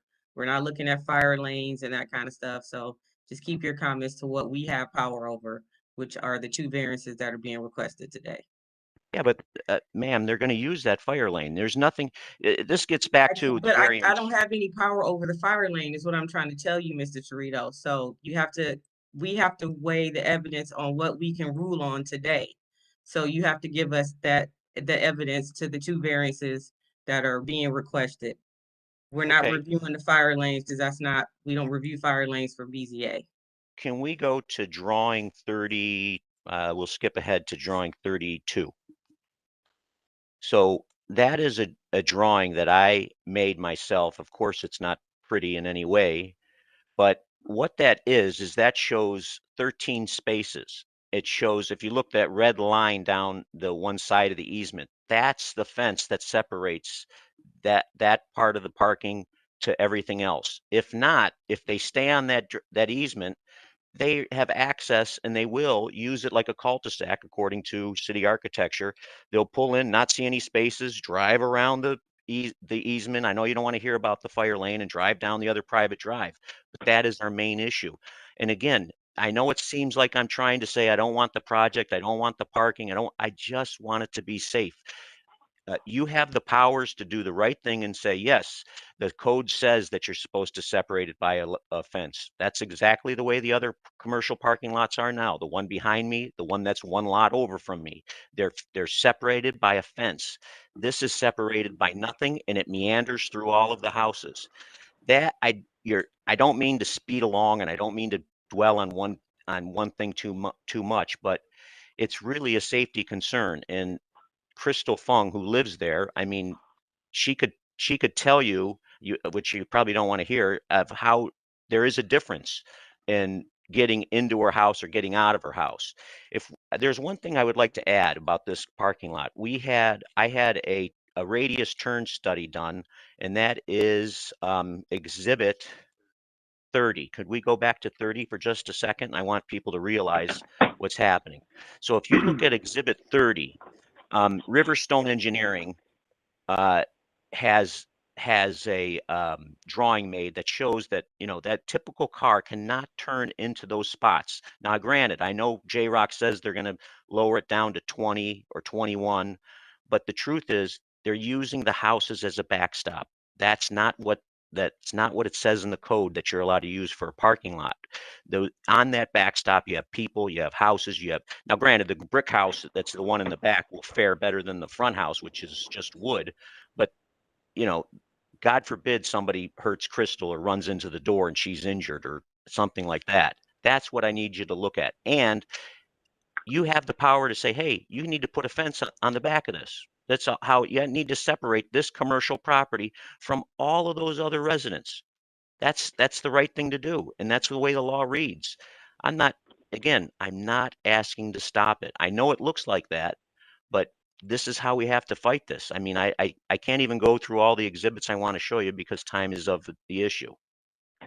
Yeah, and speaking to that, Aaron Taylor here, if I may respond, Madam Chair, to some of the comments made, I think it's important to create. I want to make sure all the comments are made first, and then I'll definitely give you a chance to. So, Mr. Torito, is anyone else on your team that you have that will want to speak on something else that has not been said?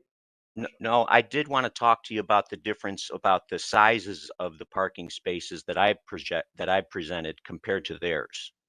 If I could, and then we could have Aaron speak. Very briefly, because we're not reviewing parking lot sizes either. You're not reviewing parking lot sizes. The only thing before us is the transformer and the retail use. So these are not things that are part of the variances that we're reviewing today. Can you give me just a moment to confer with my, this is difficult to do this on Zoom. Can you give me just 1 minute to confer, please? We'll let Aaron rebut while you're. Okay. Well, yeah, thanks for that opportunity.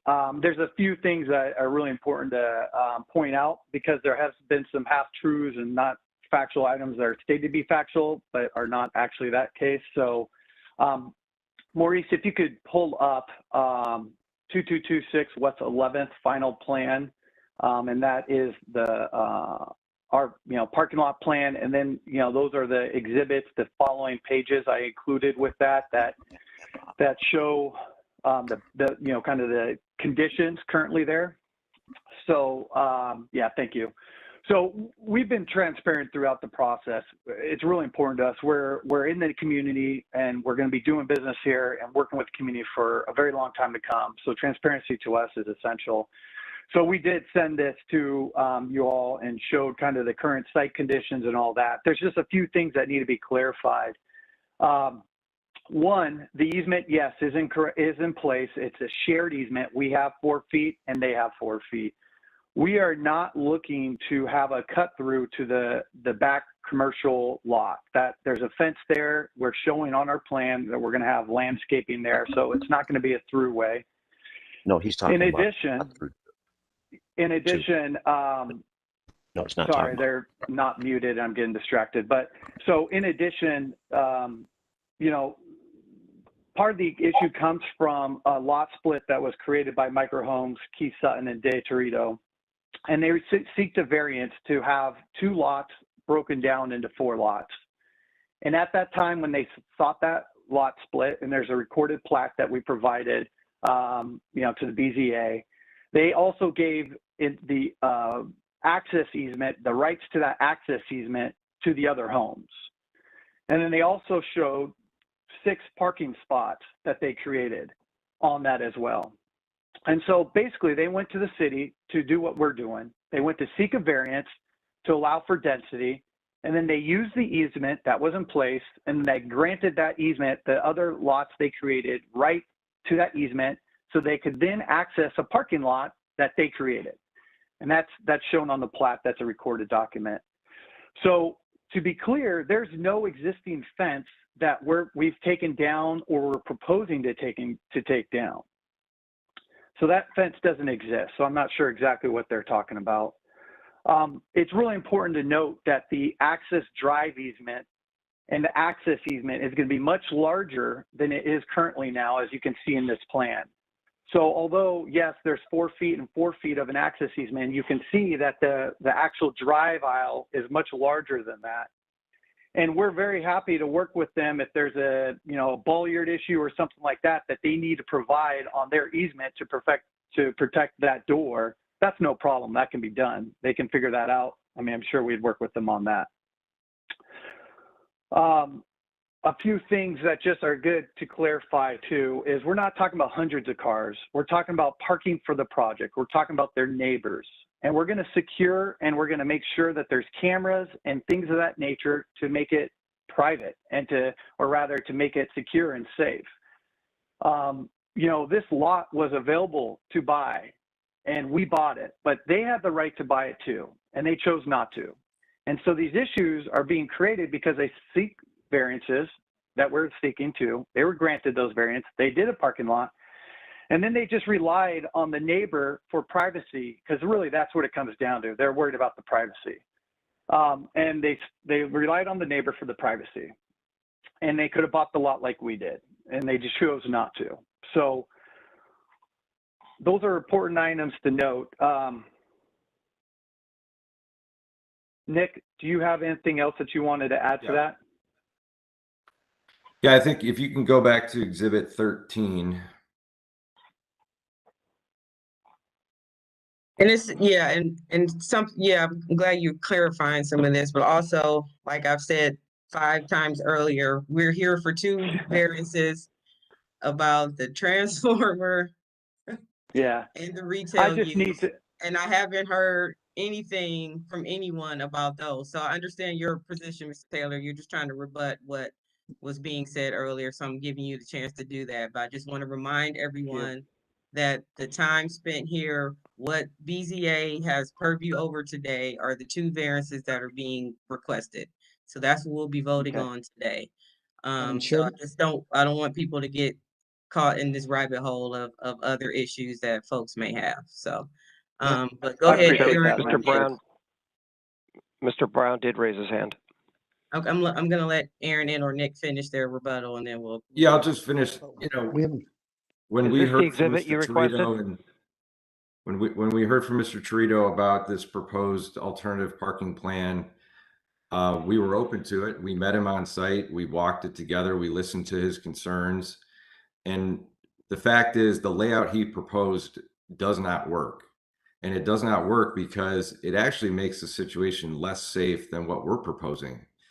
And if their primary concern is safety, I don't see how his proposed parking layout makes things any safer. And to emphasize that point, in this exhibit 13, where they're calling out this entrance door, that drive aisle is currently about 10 feet wide. The easement area is a total of 8 feet. That drive aisle is about 10 feet wide right now. In his proposed parking layout, the drive aisle would be about 11 feet wide. In our proposed parking layout, the drive aisle is about 19 feet wide. So if we're talking about safety and people coming in and out of the door, our plan as proposed is much safer than what they're proposing. Additionally, the configuration of the parking stalls on their plan would make it very difficult to back in and park and come in and out of a very narrow driveway. So although they've proposed it and they said, hey, this is the plan we would accept and we're not opposed to the project, we just want 13 spots instead of 20 spots. If there was a way that layout made sense, again, we're reasonable neighbors, we would listen to it, but it simply doesn't. And the fact that the easement is there, we didn't create the easement. We're just living within those rights that the easement has been in place for almost 100 years.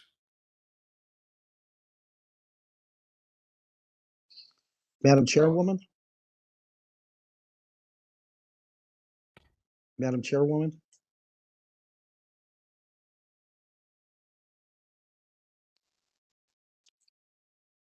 I'm hoping she's not having connection issues. Her video just went off.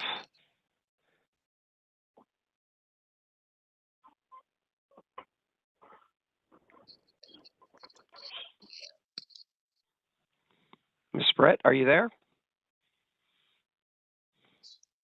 I just wanted to make the point that the parking lot does need a variance. That is before this. Yeah, she's wrong. That's what I want.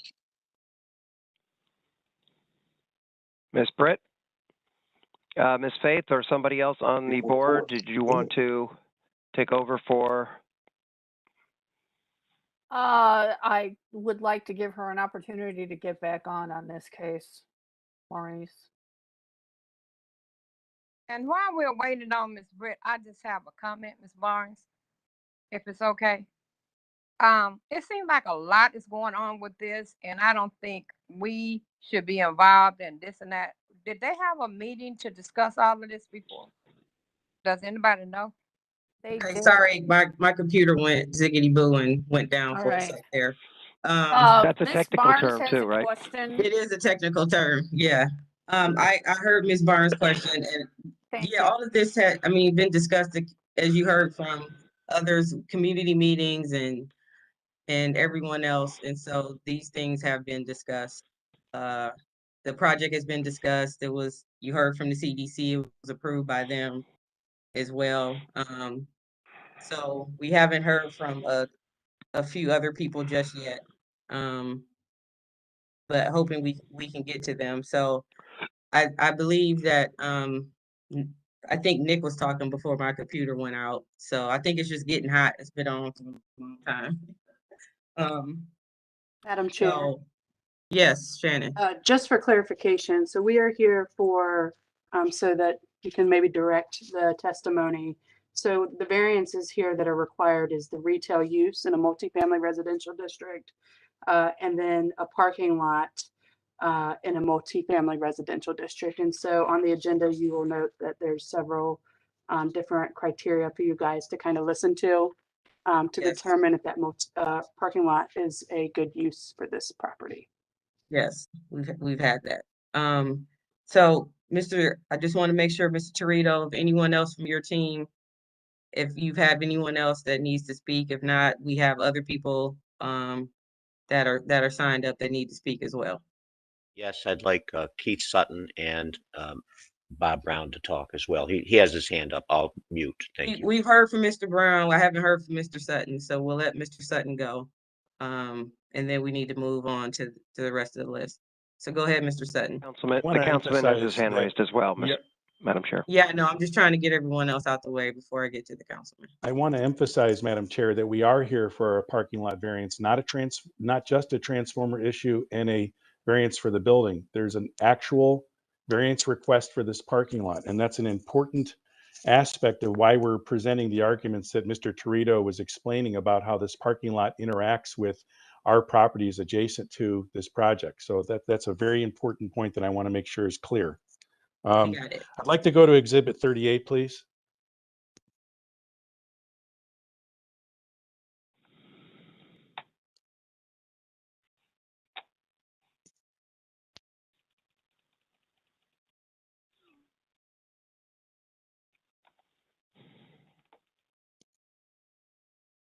Can you blow up 38, please?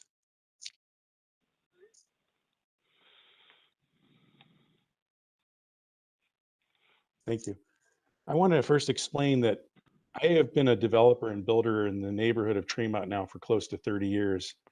And Tremont's a unique neighborhood in the sense that it has a great deal of community involvement. And every project that I've done with Mr. Torito over those 30 years has involved getting an approval from the Block Club. It's the first and most important step to getting to your board. If we don't get those approvals from the board, we don't come to zoning. We've been stopped because we didn't have that, or we had a concern from a neighbor that there was a problem that needed to be worked out. So we would not come to the Board of Zoning Appeals.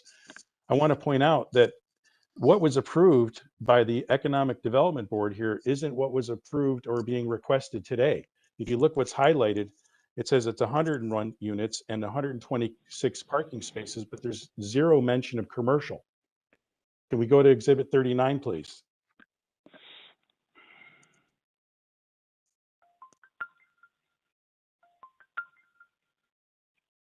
When we're looking at 39, you're going to see that the North of Literary Block Club approved this, but it says right here in yellow, 97 units and 2,300 square feet of commercial parking or commercial space. Now we're at 5,000 feet. And just as Director Reardon had said earlier, we attended the most recent Block Club meeting, and if you turn to Exhibit 40, you'll see that the chair, Fred Calatrello, after hearing the facts, after seeing what it is that the concerns were, and I want to emphasize, as an owner next door, owner of Microhouse LLC, we were never informed of this Block Club meeting. We did not attend this meeting, not because we didn't want to, but because we weren't told. We were only told after the fact that this was occurring and that this approval had already been granted. Had we attended the Block Club initially, I don't believe that the Block Club would have approved this. Again, the very most important and first step to getting to the Board of Zoning Appeals in the neighborhood of Tremont. Exhibit 41, please.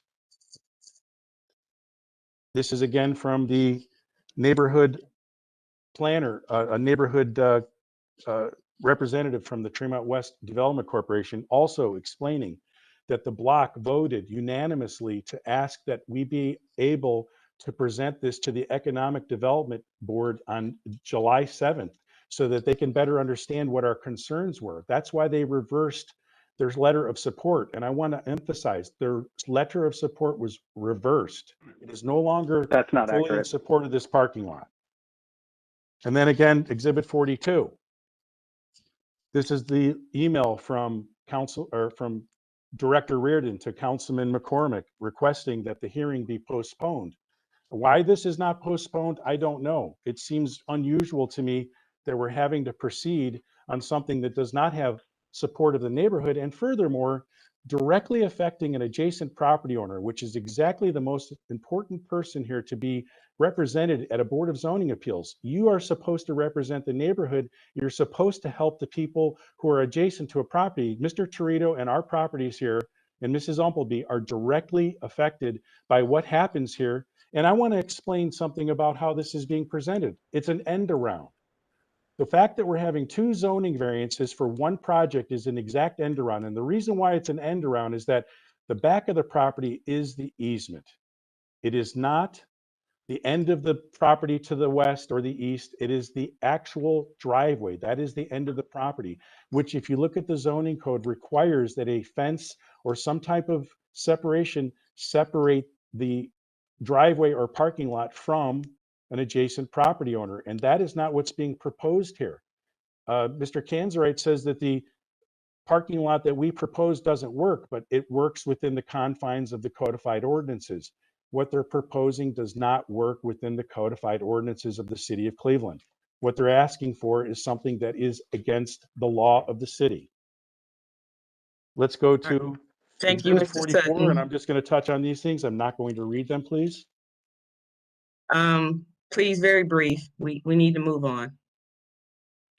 Madam Chair, I understand that you want me to move on, but this is a very important component And to I the understand it's important to you, and that's why I'm, giving everyone the latitude to speak on everything. But also out of the interest of time and other people in this meeting, we need to make sure that everyone gets the same amount of attention that you do. So we just need to, move it forward a little bit. I've So only been go ahead speaking and for 4 minutes. so go ahead and touch on what you need to touch on, but just Madam Chair, I would like just a quick comment. I would like to remind, typically in cases like this where we have many people who like to testify and it's a contentious case, and there are a lot of people that like to speak, we have in the past limited each person to 2 minutes. We're not doing that today. So I just wanted to make note of that we're not enforcing a time limit on the speakers as we have in the past. Thank you, Ms. Faith. So with that, I won't need to be rushed. Thank you very much. I want to That doesn't explain mean that we're not gonna ask you to keep it generally. So keep your statements general. So go ahead and finish.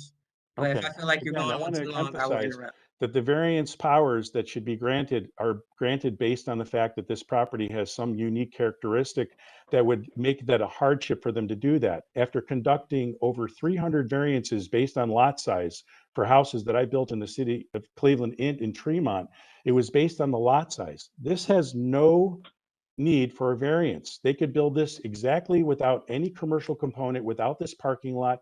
It's not required under the overlay of 65% for parking. I understand parking is important, but it is not required, and the variance does not need to be granted for this building to be built. I want to give you another example. Down the street, there was a similar project, a similar lot size project, where they built 8 townhouses on a similar size project, which was very profitable. And those units were selling for in excess of $750,000 recently.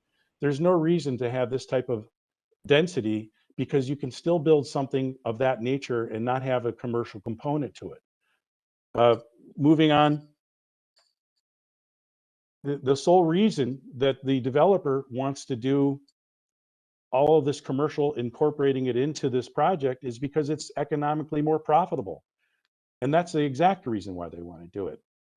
The zoning board should not take into any consideration anything economic. It has nothing to do with this project, and this project would succeed without this commercial component. Okay, thank you. I'm not done. I will call. Please. I'm not done. I'm just taking a moment to look at my notes, please. Thank you. Mr. This Sutton. project started at the last zoning hearing, was explained at 1,400 square feet of commercial space. It was 2,300 to the block club, and now it's 5,000 feet. Why is it that this moving target of a project can be approved without having neighborhood approval? I would think that the neighborhood block club would like to know that, oh no, it's not what you were shown. And also the neighborhood block club was not shown how this parking lot that's being proposed worked with the neighboring properties. And that's why they overturned their support for this. They overturned it because once they realized what was actually happening here, they realized that a neighbor, a resident who has lived in Tremont for 25 years, Mr. Torito has, is getting railroaded here. And that's exactly what this feels like. I'm being moved along to stop talking and explain our case, and I don't really feel it's a fair shake. And I think we should be given That's because a fair you're shake telling because half truths. we're directly affected. The block Thank you, club Mr. did not. Sutton. Mr. Taylor, I'm gonna ask for Mr. Reardon from the CDC to clarify what Yeah, happened at thank the you. Block Club, and then we're Thank gonna you. go to the councilman after that. Okay, thank you. Apologies, I had to answer the door for someone, no so I'm just sitting back down. Give me 1 second. Sorry. Yes, to my testimony earlier, the Block Club met on April 19th. At that meeting, they unanimously approved. The Economic Development Committee on May 5th unanimously approved. At the June 21st meeting, sorry, let me catch my breath. Sorry. At the June 21st meeting, there was a lengthy conversation where the Block Club recommended that the parking lot be looked at more extensively and asked for a postponement through me to the councilman.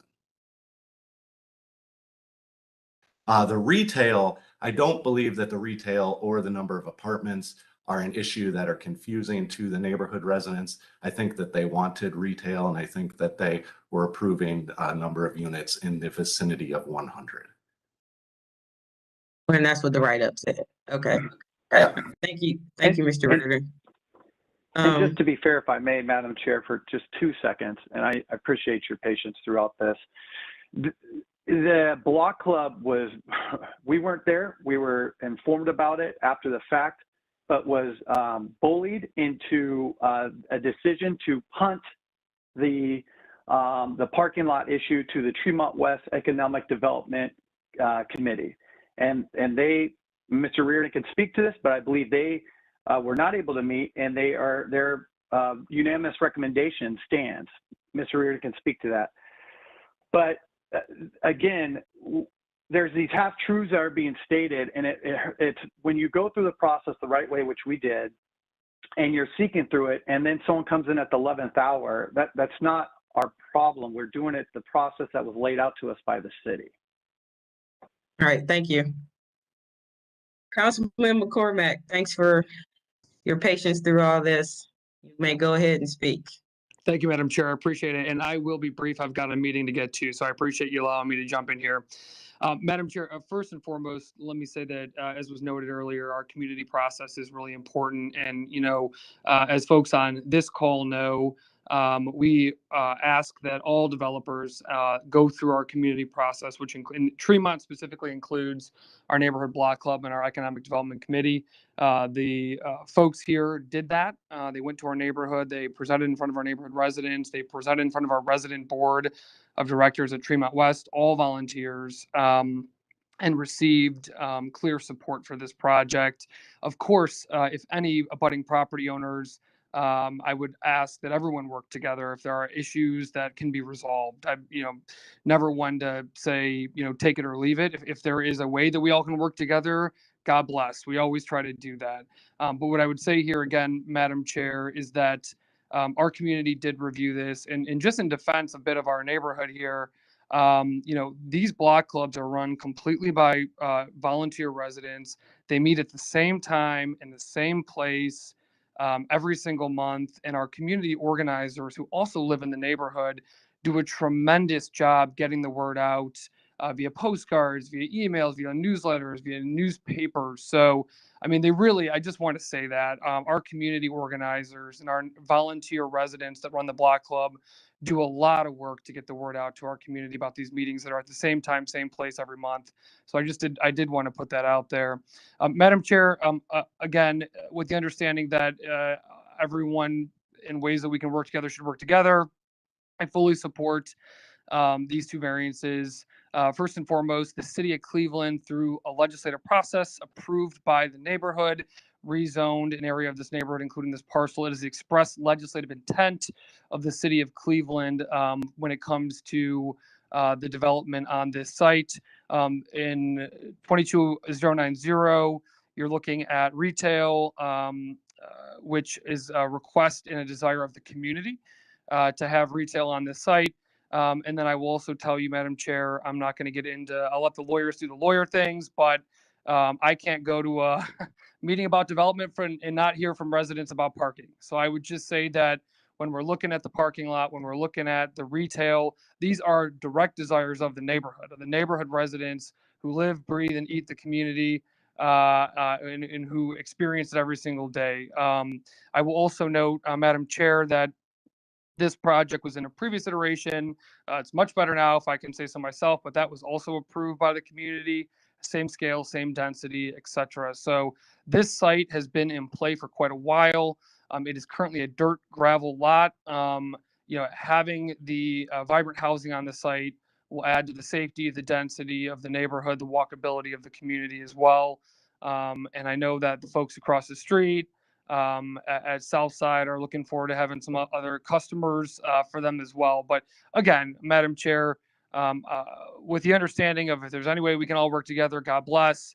But again, given the city's expressed legislative intent through this rezoning when it comes to the density and the multifamily here, given the expressed desire of the neighborhood for additional parking as well as retail, it is my opinion that, and also given the the support from the Block Club as well as the Tremont West Economic Development Committee, this is what the neighborhood wants to see. And again, if there are ways that we can mitigate the issues with adjacent folks, wonderful. But overall, this is what the community wants to see. This is the express legislative intent of the city of Cleveland through a rezoning. And I fundamentally believe that this project will be a overall, added benefit and positive contributor to the neighborhood. Thank you so much. Thank you, Councilman. Maurice, is anyone from city planning going to speak, or is that you? I believe Matt Moss is online. I don't think he was sworn in, so he needs to be sworn in. Yes, Madam Chair. Sorry, I arrived late. Matt, I'm going to swear you in. Please raise your right hand. Repeat after. I'm going to read the oath. Following, you'll respond, "I do." State your name and your address. Do you solemnly swear or affirm that the testimony you are about to give is the whole truth and nothing but the truth? I do. Matt Moss, City Planning. Thank you, Matt. Go ahead, Madam Matt. Chair. Thank you, Madam Chair. Thank you, Board. So I'll speak to the use variance first for the building. It's my understanding that when a property like this is adjoining other commercial use districts, that the board can grant a use variance based on the proximity and the relationship of that. I won't speak specifically to the code, but that's always been my understanding, my interpretation. And the words in the code the words in the code that are used are appropriate development. The Planning Commission did approve the design of this building with the intent of having a ground floor retail presence. So I hope that speaks to how the commission feels that the development for this site is appropriate. Regarding, I'll just briefly comment on some of the other testimony that was given about the flexibility, the changing in the numbers. We've always seen projects have to flex and shift as they go through the planning process to determine exactly what the final number of parking spaces, apartments, square footage of retail, and our advice to developers is always to work within the thresholds that the code gives them, especially like the councilman stated, when it's zoning code that we've recently adopted and recently mapped in place on a block like this. So in that sense, we support the use variance and think it's a good development for the site. Regarding the parking lot, that is, as you've seen, a much more complicated issue. It's a difficult one, I think, for me to speak on because in general, I don't necessarily, my initial approach to parking lots requests like this is that we probably shouldn't be tearing down homes to build parking lots in neighborhoods like Tremont. But that said, we have a codified process by which that can be approved, and it's very specific to what guidelines and recommendations the board should follow in terms of approving that. So from my perspective, as long as those things are being met, the parking lot is appropriate, and the board in this case should probably support it. I think there's still some open questions that I'm not sure have been resolved. I think from my position, I've had conversations with the development team about mitigating some of the design elements of this parking lot. We've talked about the transformer and how that should be located in a more appropriate location. We've talked about screening and fencing. And so far in the conversations I've had with them, they are amenable to making those changes. So I'm sure you could have them testify to that if you so desired. The last thing I would say is, I think the developers should confirm to the city that cars are able to navigate in and out of this parking lot without crossing anything over beyond that shared easement. I want to make sure that's a concern I have that I think they can demonstrate. That's something that they can model with their current design. So as long as those are addressed, I think one concern that, might be addressed based and help mitigate some of these concerns if the developer could speak to, or if the board was so inclined to investigate whether the parking lot could be reserved for residential use. And that might mitigate some of the concerns in terms of traffic, that the people parking in this lot, for example, are only residents of the building. I don't know if that's feasible or possible or workable for the developer, but I think that there's some flexibility here that the board has to require these types of things that I think might mitigate some of the concerns. So happy to answer any questions. Thank you. I'm going to open up to my board now for any questions or comments for the vast array of information we have in front of us. Question to Mr. Moss. To your knowledge, has there been any discussion of the use of bollards in that easement area? Or would you recommend anything? I'm not aware of any such discussion. It's my understanding that the easement, I've read the easement, I've met with Mr. Torito and his attorney as well. It's my understanding that that has to remain clear and open, but you have both parties here to the easement today. I'm sure if that easement needed to be modified in any way to satisfy whatever, it would have to just be worked out. But it's my understanding that that likely can't be obstructed in order to maintain access. Right, thanks. Let's see. And to Aaron, what discussion have you had about improving the safety in that easement area for vehicular use? I'm going to give you a little punch list here. So what have you done in discussion with the residents that are involved directly in that? What have you done to discuss screening and fencing? And are you open to limiting parking in that area to residents only? For instance, like with a permit basis or something like that. The easement area seems reminiscent to me of more densely populated cities in the US and some European cities where stepping out into a vehicular area is fairly common. I'm thinking of Boston specifically. So can you just run through some of the things that you've discussed in order to try and mitigate the situation and reach common ground with the residents that are concerned Sure. about Yeah. this? Thanks. You bet. Yeah. Thanks for this opportunity. So just to try to, I didn't make notes of all your points, so if I missed something, let me know. We did meet with I reached out to the neighbors, and then we talked, and they gave us a proposal. We met on site. They gave us a proposal, which is that parking lot diagram that that was shown earlier. I think that's a very one-sided parking layout, only benefiting the neighbors. What they're asking is that we give up the easement. We give them basically 4 feet of our land for nothing, that we then put up a fence there, and then we create parking stalls that are not actually functional, that would not work. As Mr. Torito stated, he drew that himself. That wasn't a civil engineer, or that wasn't a designer who has experience in understanding the turn radiuses and the requirements for building that site. So as Nick Catanzarite stated, it actually created a less safe parking area, albeit just on our property, which I don't think is a concern of him. Again, their privacy and potential security is a concern.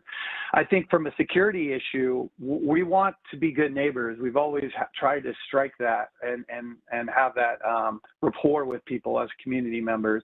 And so we're more than willing to figure out a solution in terms of offering privacy or security with cameras and other means to do that. I think it's important that that driveway, that easement is currently in place, and currently the door opens up into that easement. So the safety issue that's there at that door was created and is there presently. Again, that was a single lot, and it was split into two, and then 6 additional parking spots were added to it. So they felt that it was safe enough to do that to allow other people to drive back there. So it's good for the goose, but maybe not good for us. I guess in terms of just trying to find a compromise, we've done our best to do that in meeting with them. And again, the approach that they presented was, again, so one-sided that there wasn't an opportunity to really come to an agreement that would make sense. That parking is so essential for our building. I can't emphasize this enough, that we have to make sure we have success in the project. And without the parking, we don't have that. It's a requirement basically to have a project of this scale. I know they have done a lot of development, but they do single family development. They have not done development of a large mixed use project like this. We have done it in the neighborhood. The Electric Gardens project that we constructed 2 years ago, we have more parking stalls there than we would here now, than we do here proposed for this Driftwood project. And we still have people that park on the streets, and we still have some neighbors who complain about that. And so this will only, without the parking lot, make this area worse because of the fact that we're removing, the existing parking that's there that the neighborhood is utilizing, and then we're going to add units, and we're going to add the use. And so we do need flexibility in the terms of the actual use of those, who uses those stalls. Likely it would be for guests and potentially some patrons, and then the building tenants. I mean, we've looked at many variations of this plan. We didn't want it to get here, folks. We didn't want to bore you with this, cause this stress, but this was the safest of them. And so it was not done lightly how we came to this conclusion. So to my one question, thanks for that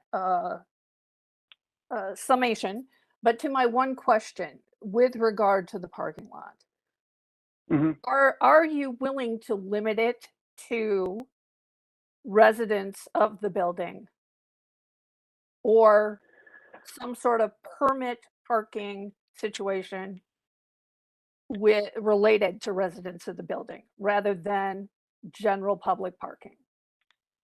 Yeah. So we're not trying to be inflexible here, but we have to make sure that we protect the investment and the success of the project, right? So that's because if we have a half full building, that's no good for anyone, right? And if we have a retail square foot space that we can't lease because there's no parking for that, then that's also not good. We're in a very bad position. And I think you've heard from everyone that retail is important on this corner, just from an urban planning standpoint, but from a walkability standpoint. So with that said, it's really important to us that we do maintain some flexibility in how we use that. Now, certainly we're not going to be opening this up for a paid parking lot. It will be for the use of the project only. So your answer is no to limiting it to residents or residents' guests as in a permit parking situation.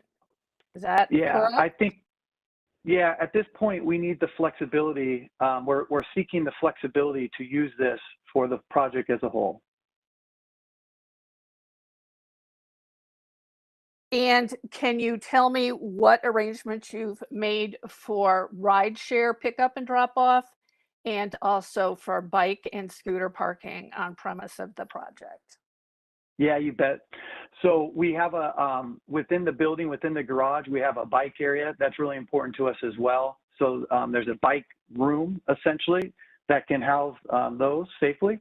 On the exterior of the building, and these are shown in our plans that we've submitted to you, we also have bike stalls on the tree lawn. They're shown on this slide here, but it's also shown on our site plan. And then from a rideshare standpoint, we're happy to seek a 15-minute drop zone or something like that on the street there. We'd have to work with the streets department, Commissioner Mavek, but we've worked with him on many occasions before, and so we'd be happy to do that here.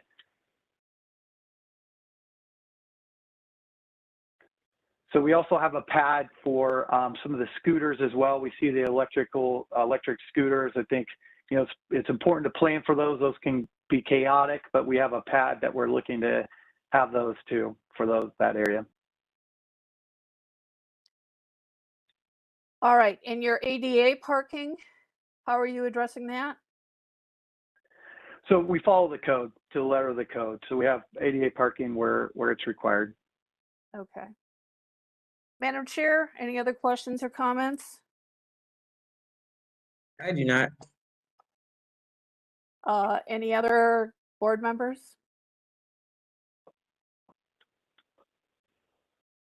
All right.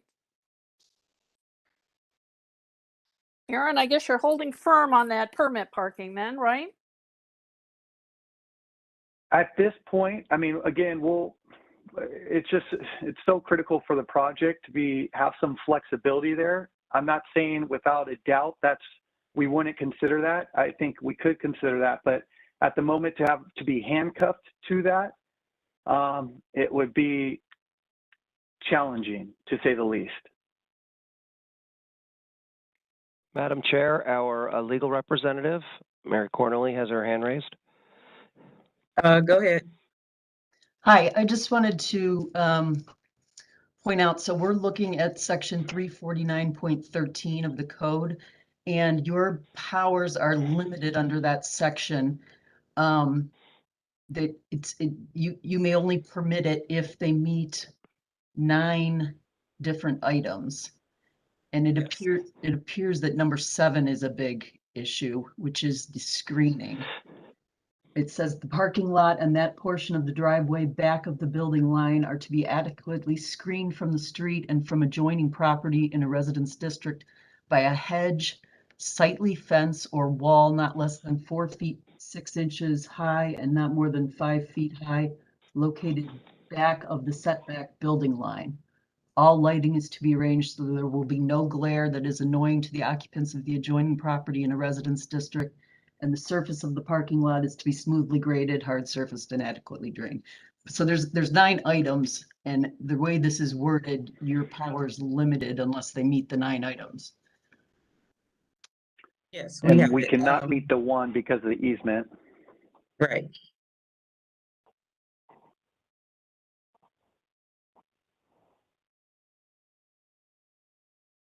Yeah, it's important to note that easement limits our ability. Right, takes away 4 feet from what you can put back there. Madam Chairwoman? Yes. This is Tom Loby. May I speak just on some rebuttal to what's been said on their side? Mr. Loby, we've been on this case for an hour now. We really gotta, so if you can do it within a minute, then go ahead. You got it. First of all, let's understand, let's look at this from 30,000 feet above. We are following the law. They are asking not to follow the law in 3 distinct areas. The issue of profitability and how much they want to make and the investment is not the standards that you have to follow. They want variances. They have created the hardship that they now want the variance to. The code and the spirit of the code will be absolutely violated, specifically in 091, because you are tearing down residences and there will not even be a residential component on 091 that borders our property. Without getting into 090, into the easement issue, okay, just because something is more convenient or the developer wants it is not the legal standard. Just because even the community development, I believe Ms. Cornely has stated it perfectly, that there is the lack of fencing. Her pointing that out, which is what the argument should be, is exactly the plan that Dave Trito has given. And even though if they even lost 4 feet of use of property, just 4 feet of use of property, it could still be achieved, not only for as pursuant to the codified ordinance, but also for the safety of the adjoining neighborhood. And it also must be remembered that the ingress egress of this property will increase now significantly, but it also be, and it hasn't been discussed, DoorDash, Uber, nighttime traffic, nighttime noise, nighttime lights, everything. That is why it's so critical that at least limit it to that degree. You have that power. And that's the only reason we're objecting, because they want the commercial, but it flows over into the back, which is exactly our problem. All we ask is that you follow the law, and everybody likes what they see, but you still got to follow the law because you're a quasi judicial body. Thank you very much. Thank you. Can I just make one note? This issue is not caused by us. It was because that they seek the variance to create 4 lots and for Dave to build a home for himself. And then when he created those 4 lots, he gave that easement right to those, and then he created a parking lot. So he's already done all the things that we're looking to do. So I don't understand why it's good for him, but it doesn't work for us, especially when he created the issue. If he didn't seek a variance to build his personal home in the back, then this would be a non-issue. All right, thank you. All right, testimony's over. All right, board, I'll entertain a motion. Madam Chair, I believe that we heard all the testimony, and that you had indicated that with regard to the cases, we would go vote one at a time. Is that correct? That's correct. So let's proceed with calendar number 22-090. This is with regard to 1111 Fairfield Avenue. And this is the variance to erect a 4-story unit apartment building with 5,000 square feet of ground floor retail space. We have heard testimony in support from Councilman McCormick. We have heard testimony in support from Tremont West Development, Corey Reardon. We have heard support from city planning, and that the addition of retail space in a housing building such as this is an asset to the community, the walkability, and the vibrancy to the neighborhood. So on calendar number 22-090, I move that we approve the variance. Thank you. Can I have a second? Second, Ms. Barnes. Second from Ms. Barnes. Go ahead, call the roll.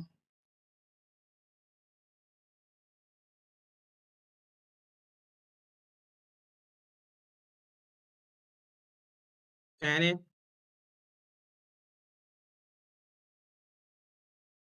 Is she on? Sorry, we're experiencing some technical difficulties. Yeah, I Can can't you hear unmute her. yourself now, Shannon?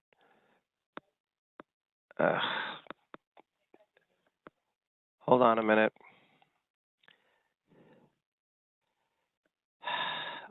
Here we go. Now you got it. Okay. Okay, sorry about that, Madam Chair. Ms. Britt, Yes. Ms. Faith, Yes. Ms. Barnes, Yes. Ms. Holzer. Yes.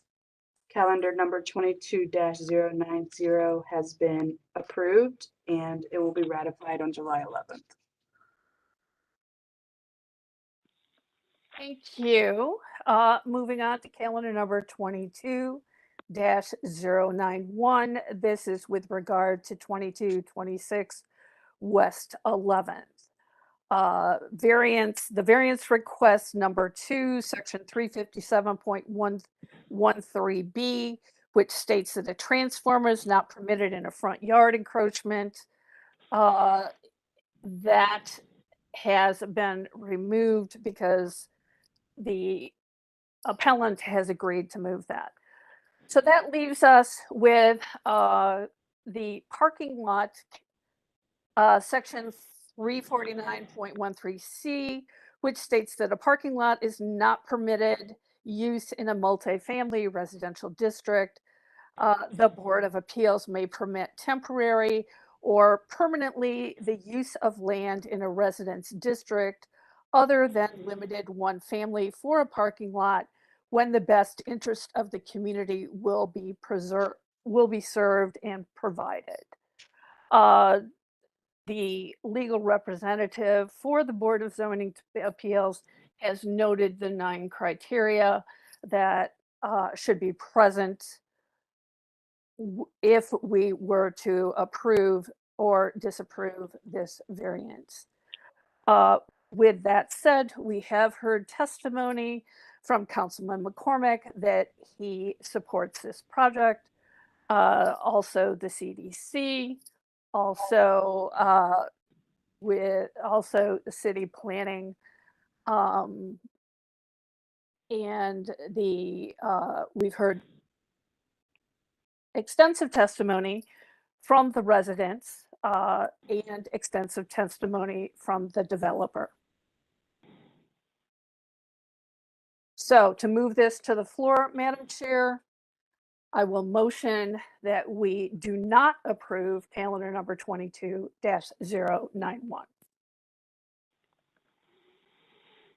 Can I have a second?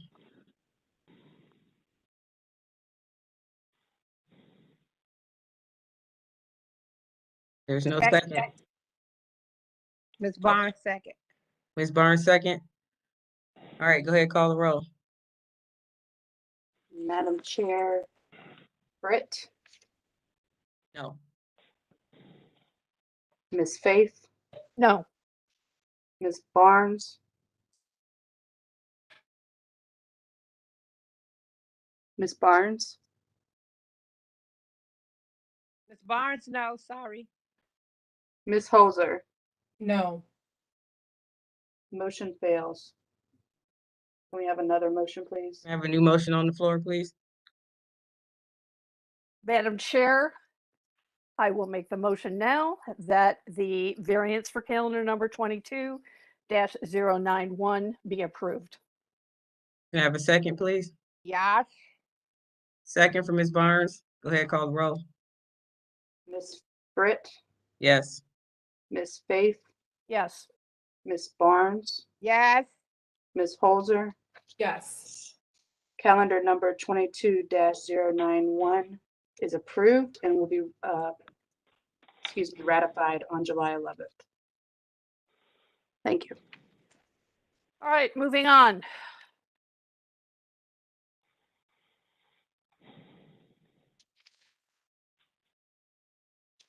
We have calendar number 22-0-102. Is that correct, Mr. Mullins? That is correct. All right.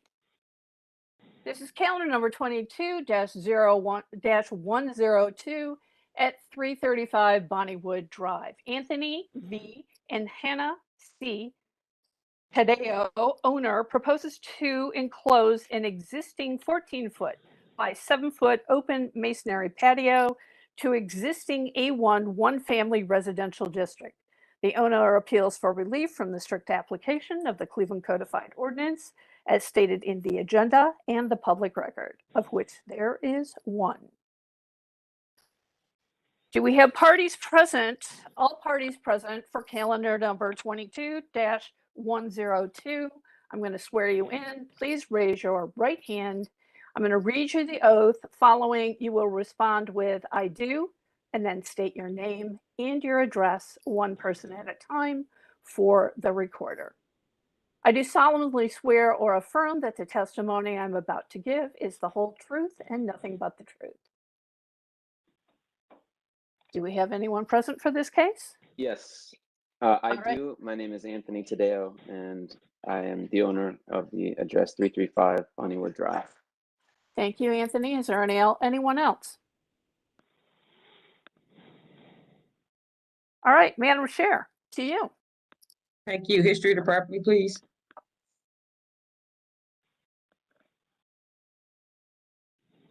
Madam Chair, there's been no change in the zoning since 1929.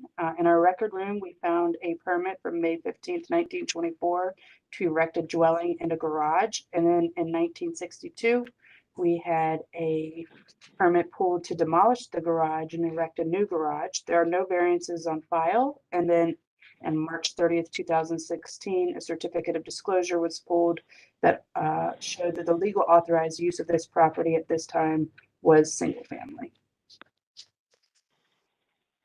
Thank you. Legal standard, please. Madam Chair, members of the board, appellant is requesting an area variance from the enclosed front porch regulations of the zoning code. To obtain the area variance, appellant must prove that denying the request will create a practical difficulty not generally shared by other land or buildings in the same district, will deprive the appellant of substantial property rights, and that granting the variance will not be contrary to the purpose and intent of the zoning code. Thank you. Go ahead, Mr. Tadeo. Tell us what you want to do. Yeah, hi, good afternoon, everyone. Thank you so much for your time. I will try to keep it short and sweet. My wife and I, we moved to North Collinwood in 2016, and we've just fallen in love with this area and this house. And when we initially bought the house, we were pregnant with our first child. We now have 2 kids, and we are just trying to find a way not only to continue to invest in our home and our street and our neighborhood, but also give us just a little bit more space as our family has grown since we initially bought the house. We do view this as our quote unquote forever home. And we're just trying to do what we can to make it work for us and our growing family. We do have, we are part of an HOA, so we do have their support for the project. I know that there are some difficulties with this situation, but if nothing else, I'd love to just know what we should be doing moving forward. This is an important project to us as well, because my father-in-law, who was a carpenter, this was actually one of the last drawings that he did before he passed away from COVID. So in that way, it's also very sentimental to us. That, yeah, I mean, basically, we just love this neighborhood. We love this community. We're, you know, really trying to invest in this neighborhood as much as possible. And so we'd love the opportunity to expand on this house. So essentially the front, it's your existing front porch that you want to cover. Yeah. And so it'll be more of a indoor outdoor space. Yeah, we're trying to make it basically a 3-season room. Gotcha. Okay. All right, Maurice. Madam Chair, yeah, you know, we generally support this this addition. I think the drawings are handsome. I think it was a handsome addition to the house. Unfortunately, the code limits your ability to grant this variance because it basically is a violation of the front yard setback rule. Oh, no. They are allowed to have a 4-foot enclosed porch as a permitted front yard setback enclosure, but 7 feet is not permitted. And as you know, because it's a front yard setback issue, and when you enclose the porch, it becomes part of the house and changes the front yard setback for the entire street. Well, for the neighboring houses anyway. So I believe Ms. Cornely, we discussed this last week. I believe she agrees, and I think Mr. Riccardi agrees that the board does not have the ability to grant this variance as proposed. But I welcome to hear their opinions. Otherwise, we would support this variance. Okay. But I don't think they had the ability to do the last one either, so I don't know. Oh, yeah, Mr. Tadeo, I'm sorry. This is a bane of my existence here at BZA, or these front yard setback situations. Yeah. You know, it's just really out of my hands. Like Maurice said, I mean, I think this is great. This is beautiful. You know, under any circumstances, we would approve it, but I just don't have the authority to approve it. So I don't know if you want to, go back to the drawing board, make it a 4-foot, which probably isn't enough room that you want, or yeah. Maurice, and then some kind of special legislation has to be written, right? Yeah, he'd have to approach the council person to try to get a mapped setback chain added to that street, which would allow them to build closer to the street.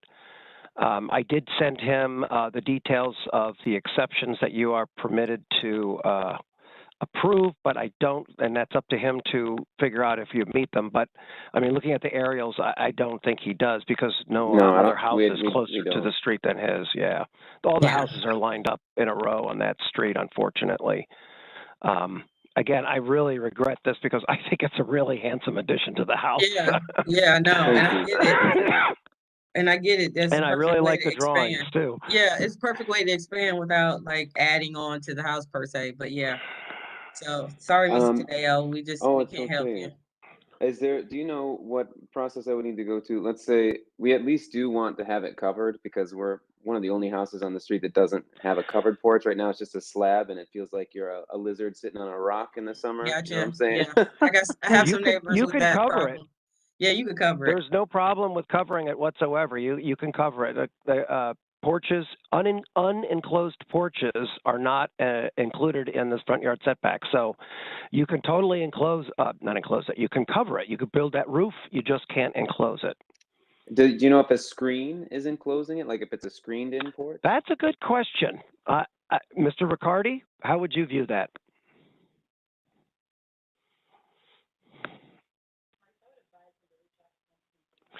But before Mr. Riccardi responds, I would also advise you to reach out to Councilman Polensic's office. They may be able to also provide some assistance with, getting a zoning change there for you before you make any decisions. Okay. Mr. Riccardi?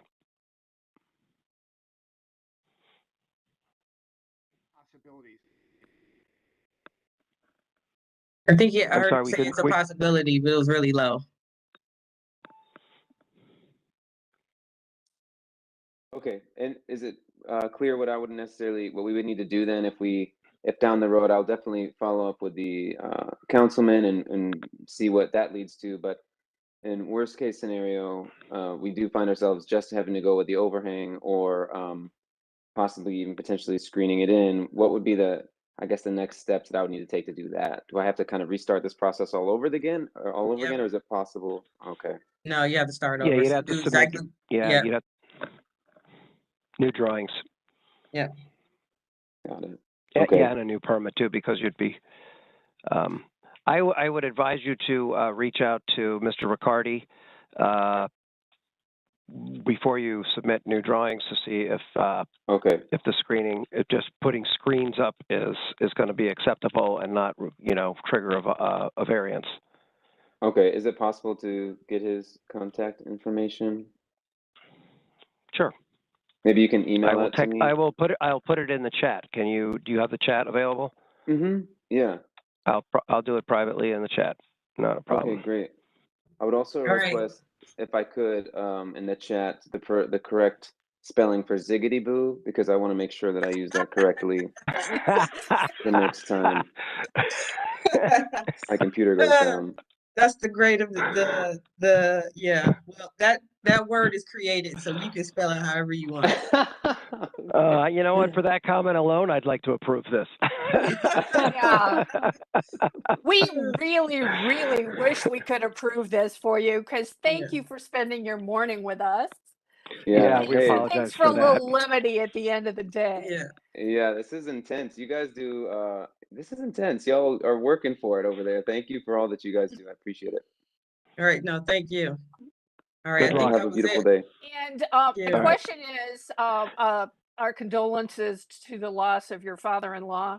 Hopefully he perhaps did the drawings in a digital format so that they could just be altered for you rather than having to be completely redrawn.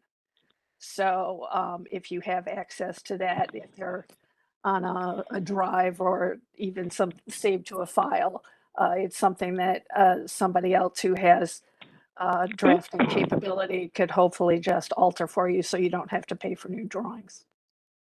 Thank you. Yeah, we've had them digitalized after the fact. So yeah. But thank you for that. I appreciate that. Yeah. So we wish we could do more for you.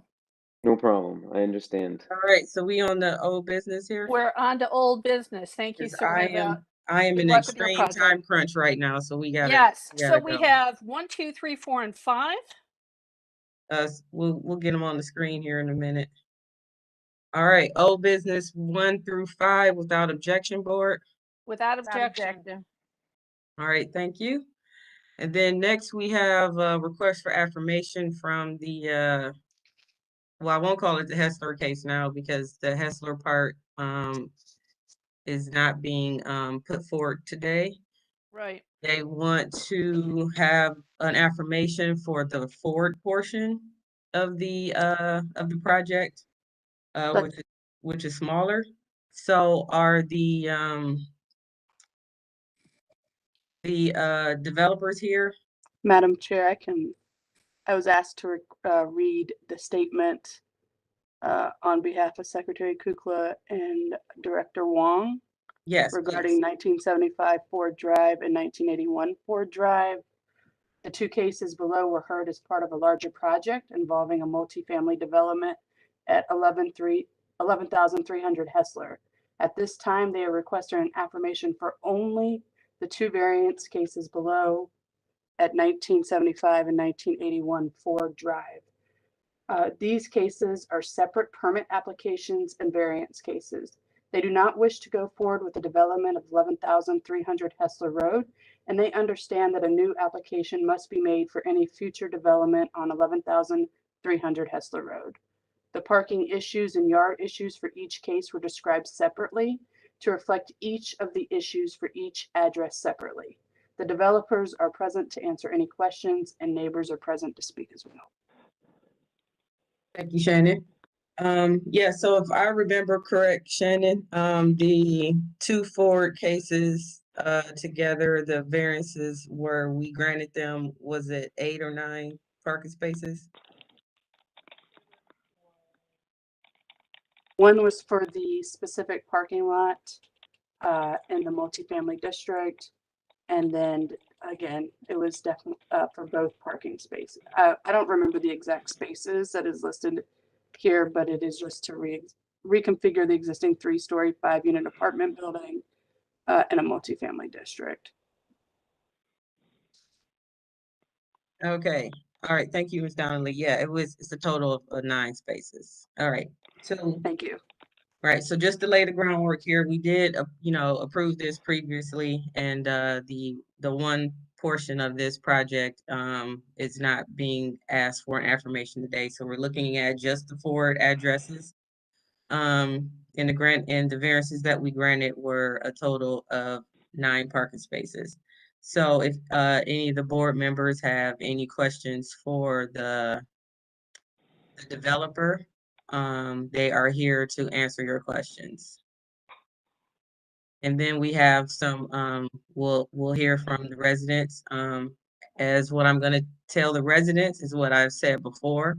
We have all of your objections to the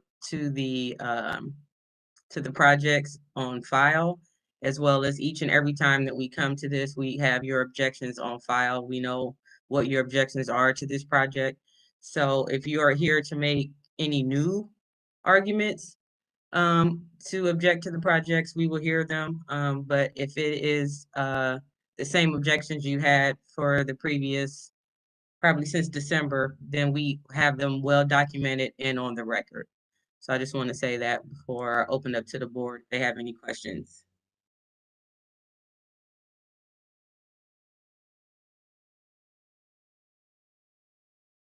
No questions? I have no questions, Madam Chair. Okay. Community members, do you have any new objections you'd like to present? As I said, we have your old ones well documented and on file and on record. But we want to open the floor to you if you have anything new. We have Catherine Donnelly with her hand raised. Okay, Ms. Donnelly, go ahead. Good afternoon, Chairwoman Britt and the board.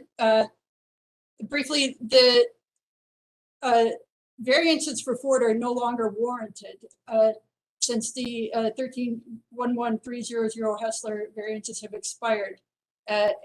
So where variances are no longer needed to alleviate a practical hardship, affirming them essentially cedes the city's ability to enforce the zoning code. you're opening it up for some completely new configuration without the city and this board having a chance to weigh in. And there were more details, including legal standard in the statement. Just want to check and make sure the board got the statement from the co-op. Yes, we did. We did. We did and read it. That's why I said we have everybody's objections and everything on file here. So that so no one's concerned that we don't have those. We do. We have them. We read them beforehand. Board members, if there are no questions, I will say that we grant the affirmation for the Ford project without objection. Without objection. Without objection. All right. Thank you. That concludes our very, very long morning here at BZA. I want to thank everyone's patience for going through everything and hanging out with us today. And we'll see you again on the 11th, correct, Shannon? That's correct, Madam Chair. All right. Oh, what did you say, Maurice? Did we skip 22? Mary has her hand raised. I'm just Go ahead, wondering, Mary. I missed 22-103. Did we skip that? That was postponed. That's Oh, it's postponed. Okay, I'm sorry. Yeah, no problem. Residential facility. Yeah, that was postponed. Yeah. All right, Right, thank you. Yeah, thank you, Chair Brett. And what? Oh, she left. I was going to ask her that technical term again. We'll get it from her Okay, so we can we're- have it we're for the adjourned. future. Let's Right. email her on that, Maurice. I will. All right. Thank you, everyone. Have a good day.